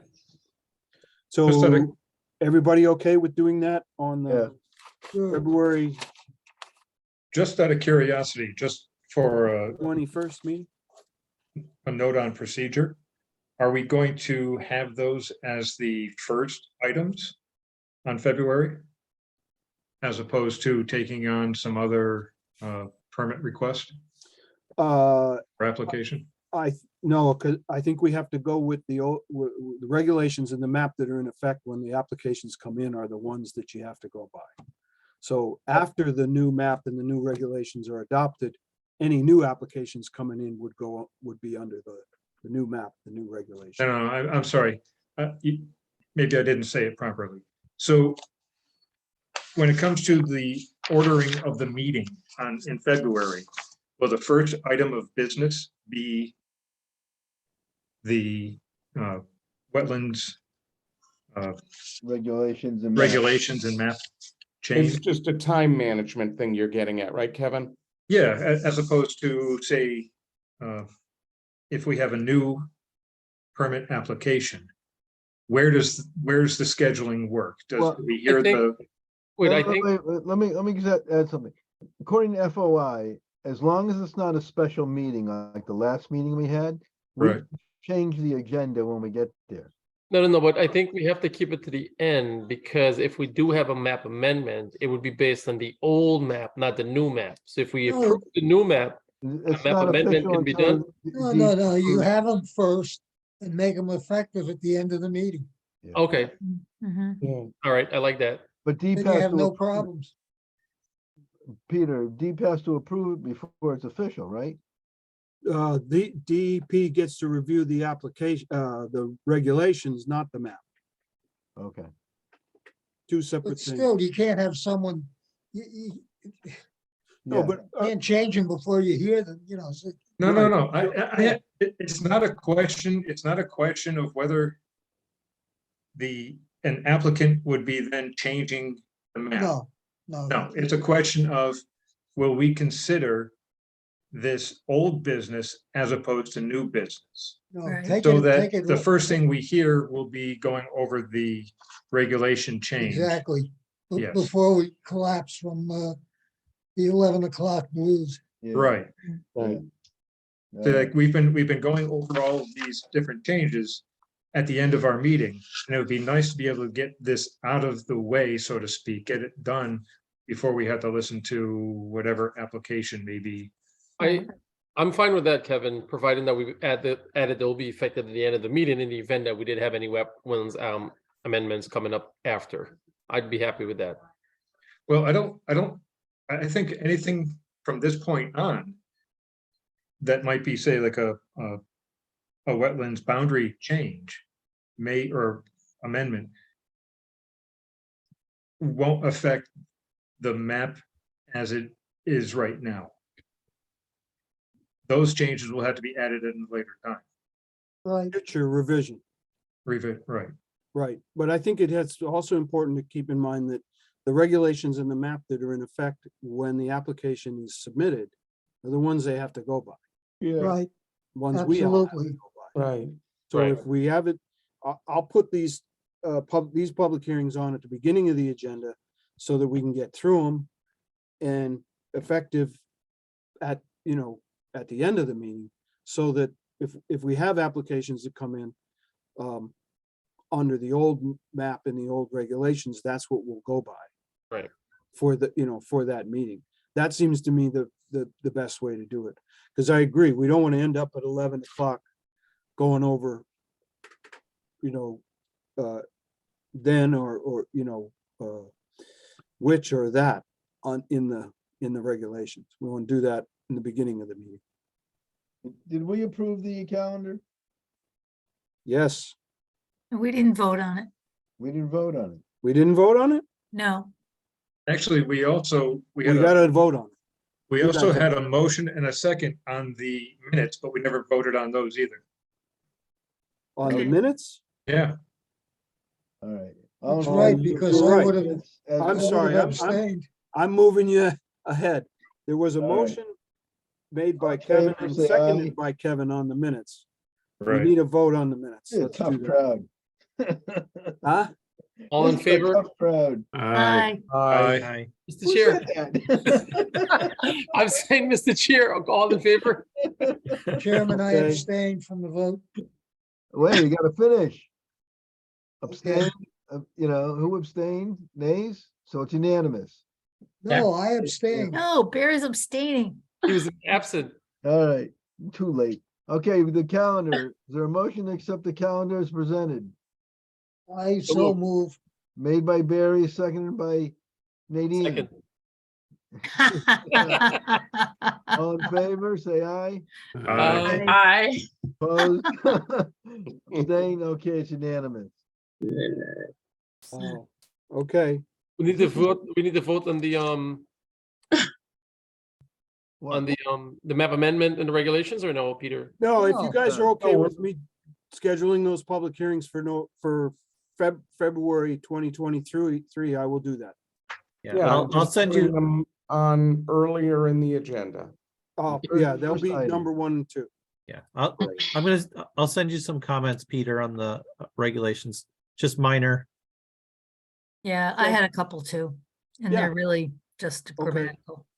Yeah, okay, Yeah. any, for the newer guys or the newer members, we've been going through, trying to update the regulations.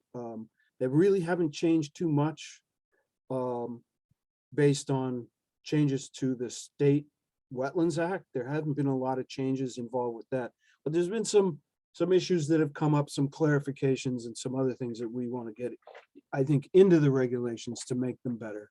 And that's what we're doing. Everybody should have gotten a copy in your agenda package last time, maybe the time before. It And if says, not, they're online. yeah, should say, I think it's either October or November revision. And look for section 6.6, which is a new one that I put in. Coming back to that one, Peter, I think, and Alan, I know you've made fun of this, and we always try to put you down, try to deflect you from being serious, but I think you're absolutely right. We need to strengthen our violations and our fines. Not $10,000, Alan, but we I was probably need going to to strengthen it because 100,000, we've been seeing a lot more people doing a lot of things that are not permittable or is doing it incorrectly, and then retroactively be coming back and try to do it and get away with it. We need to strengthen the fines and strengthen our regulations and start hitting them with some hard fines. I'll be honest with you. Yeah, I mean, a lot of construction guys are of the opinion it's easier to accept, ask for forgiveness than approval. Yeah. Yeah. And that's the way they operate. And honestly, I think most folks, especially as you said, contractors, engineers, whoever it is, think they can come in and do whatever in Bloomfield and get away with it. That's changed, right? Yeah, yeah. We're more diligent now. We're more on point, and I think we need to increase those and be a little bit more ourselves, be a little bit more proactive in instituting these fines. Right, right. So we should all review the code violations and ethics and make recommendations of probably bumping it up. Plus, with inflation, we probably could even go a little higher. Oh. Kevin, you had to be here when his go-to fine is 50,000. That was That the was a good minimum one. fine, right? Well, we've already gone. That's not what I said. I said, if I had my way, I would fine you 30,000. So I knew you couldn't, but we've gone over the schedule for fees and everything. Weren't you there? yeah, I was, but I think we all kind of outvoted Alan, and I'm kind of feeling like we should shift back into heheavier fine. But because now you're sort of like backpedaling, which means that we can't. That means we have to change our. No, the fines are established by the charter. No, I think Oh, they're not. having the fines is fine, but we need to stop saying, oh, never mind, you don't have to pay it. Right, enforcement. Yeah. correct. And that's section 14. What is 6.6? Isn't that vernal pools? No, it's a new one at the end. Yeah. Peter, you're muted. Peter, you're muted still. Sorry, I may have given you the wrong section. It is, 14. no, it had to do with the recent issues we had on another site where they didn't require a wetlands permit. but they had direct wetland impacts. Oh, I see. I see. it. So let's see, it's the October 31st revision, and it's section 6.6. Yep, page 20, got it. Yeah, so it's new section for Jurisdictional review of ruling. all developments over 10,000 square feet for a jurisdictional ruling or the need for a permit. So Yeah. I think that covers us in the case of the similar thing that we recently discussed. And it falls within the 10,000 square feet is or mimics the area required for a special permit from planning and zoning. So the zoning regulations say you can disturb up to 5,000 square feet, including clearing trees, with a sign off from the, I'm sorry, without zoning approval. You can just do that, 5,000 square feet. From 5,000 to 10,000 square feet, it can be done with the zoning enforcement officer's sign off or an approval, similar to what we do for a wetlands agent permit. After 10,000 square feet, you got to go get a special permit from planning and zoning. And that's why I use 10,000 square feet as the number for this one. So 10,000 square feet is just roughly under a quarter of acre, right? 100 So, by 100 by 100, yeah, would be so 10,000 square. are feet. you feeling that's fine? You, anything under a quarter acre, you're fine, you'll take care of that, you think, right? Yeah, in really looking closely at the problem issue that we had, those lots are bigger than a quarter of an acre, so it would be, pretty much any new development coming in, except in our 10,000 square foot R10 zones, would be, would qualify for this. And my recommendation here is that not that they necessarily need a permit, but they apply for a jurisdictional ruling, which is already in the regulations. And the jurisdictional ruling sections say, if you apply for the jurisdictional ruling and the commission doesn't, or the commission feels like you need a permit, then the commission says, no, it doesn't qualify for a jurisdictional ruling, you got to file a permit application. It gives me, as the enforcement person, a little bit more leverage.